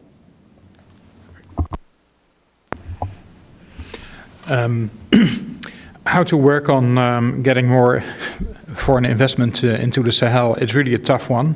It is important, I said at the beginning, from our perspective, skills and jobs are really key to get a little bit of create a little bit of perspective. Now, what can you do? What can we do as foreign donors? We can, to some extent, stimulate the development of the private sector locally. We can try help improve the business climate, and we have a number of instruments to help promote trade and investment. But I must say, with all the news in the newspapers that we've discussed all morning, it is an uphill struggle to convince companies to invest in the Sahel. Even though I have to say that Dutch people are very entrepreneurial, and wherever you go worldwide, you'll find some. But it is not easy. Education, of course, is absolutely key. Higher education, exchanges between universities, absolutely essential, and we do have those problems. But I would also like to point out, of course, basic education, but also vocational training. People need to be equipped with the right skills to enable them to develop their own businesses and eventually grow the economy. Sure, I'll finish this up. First, on the coastals, I think we are all acutely aware of the potential for violence to continue to spread into the coastal countries. The coastal countries themselves are acutely aware of this risk as well, and certainly through the Accra Initiative and in other discussions at ECOWAS and elsewhere, certainly we understand through our embassies there, these governments and leaders are talking to each other and trying and working on information sharing. I do think, again, the extraordinary ECOWAS summit that is called for this Saturday in Ouaga, to which at least the ECOWAS Commission President told me they have also invited Mauritania and Chad in order to have both G5 and ECOWAS membership there. That really will be a focus, which is information sharing and looking at how the countries and the leadership can take on the regional threat, which certainly the United States finds a very welcome approach and one that we would support completely. On education, I think that, education is crucially important. Certainly education for girls and women in particular, even if at the most basic level. If women and girls are numerate and literate, they have a measure of agency that they would not have otherwise. But you can go at, every level, and there is opportunity and there is need. I would look at the security situation. I know that when I was in Burkina in February, President Kabore said that, in fact, something like 1,200 primary schools had to be closed because of security threats in the Sahel region of Burkina Faso and elsewhere. And I think the situation has just become more grave since then. For him, he considered that one of the major threats to the state, to state presence and long-term security, but also it's crucially important to the long-term development of the country, is to keep those kids in primary education. And so it seemed, certainly the president stated, and I have no reason to doubt him, that one of the primary goals for the government of Burkina in having a security response was trying to get back in a situation where they could get these schools open. And I think that's repeated in Mali. It's repeated from time to time in I won't even say Niger, because I don't want to, I would have to check to know specifically, but certainly in the Tillabéri region and other areas in Niger, there have been challenges to keeping schools open. For the United States, obviously, yes, there's Fulbright programs. We have the Young Africa Leaders Initiative, the YALI program, which young people nominate themselves for. They come and spend and are selected and spend a period of time in the United States interacting with each other. All of these are terrific, but frankly, they're all a drop in the bucket of a great need. So there's room for all donors as well as the governments themselves to continue to prioritize education. The last piece, just because I'm an econ officer, I training and have done a lot of econ work in the region over my career. And I can't help but do a little econ officer nerd out. The reality is trying to match potential investors and opportunities is always a challenge. There are opportunities in the Sahel region. They have strategic minerals. There are agribusiness opportunities. There are all sorts of things that are there. There are a couple of things. One is from the governments themselves is creating an investment environment that is predictable and attractive to investors. That's a requirement for a state government. It's not something we can do for anyone. The second thing then is looking for ways to match opportunities and potential investors, and particularly in the Sahel, looking for investors that have perhaps a little higher risk tolerance in looking for reward. But again, some of that are any of our governments and our businesses working together with the host governments. But it's something that we do every day. It's an imperfect process, but it is something we work on. But you know that. Thank you. Thank you, Whitney. Well, we are at the end of our Sahel Summit. I am really quite pleased with such a large turnout here at CSIS. We hope this is the beginning of a conversation, not a one-off. Let me please thank both of our groups of panelists for session 1 and session 2, Representative McCall, and truly all of you for coming and spending the morning with us. Please join me in a round of applause.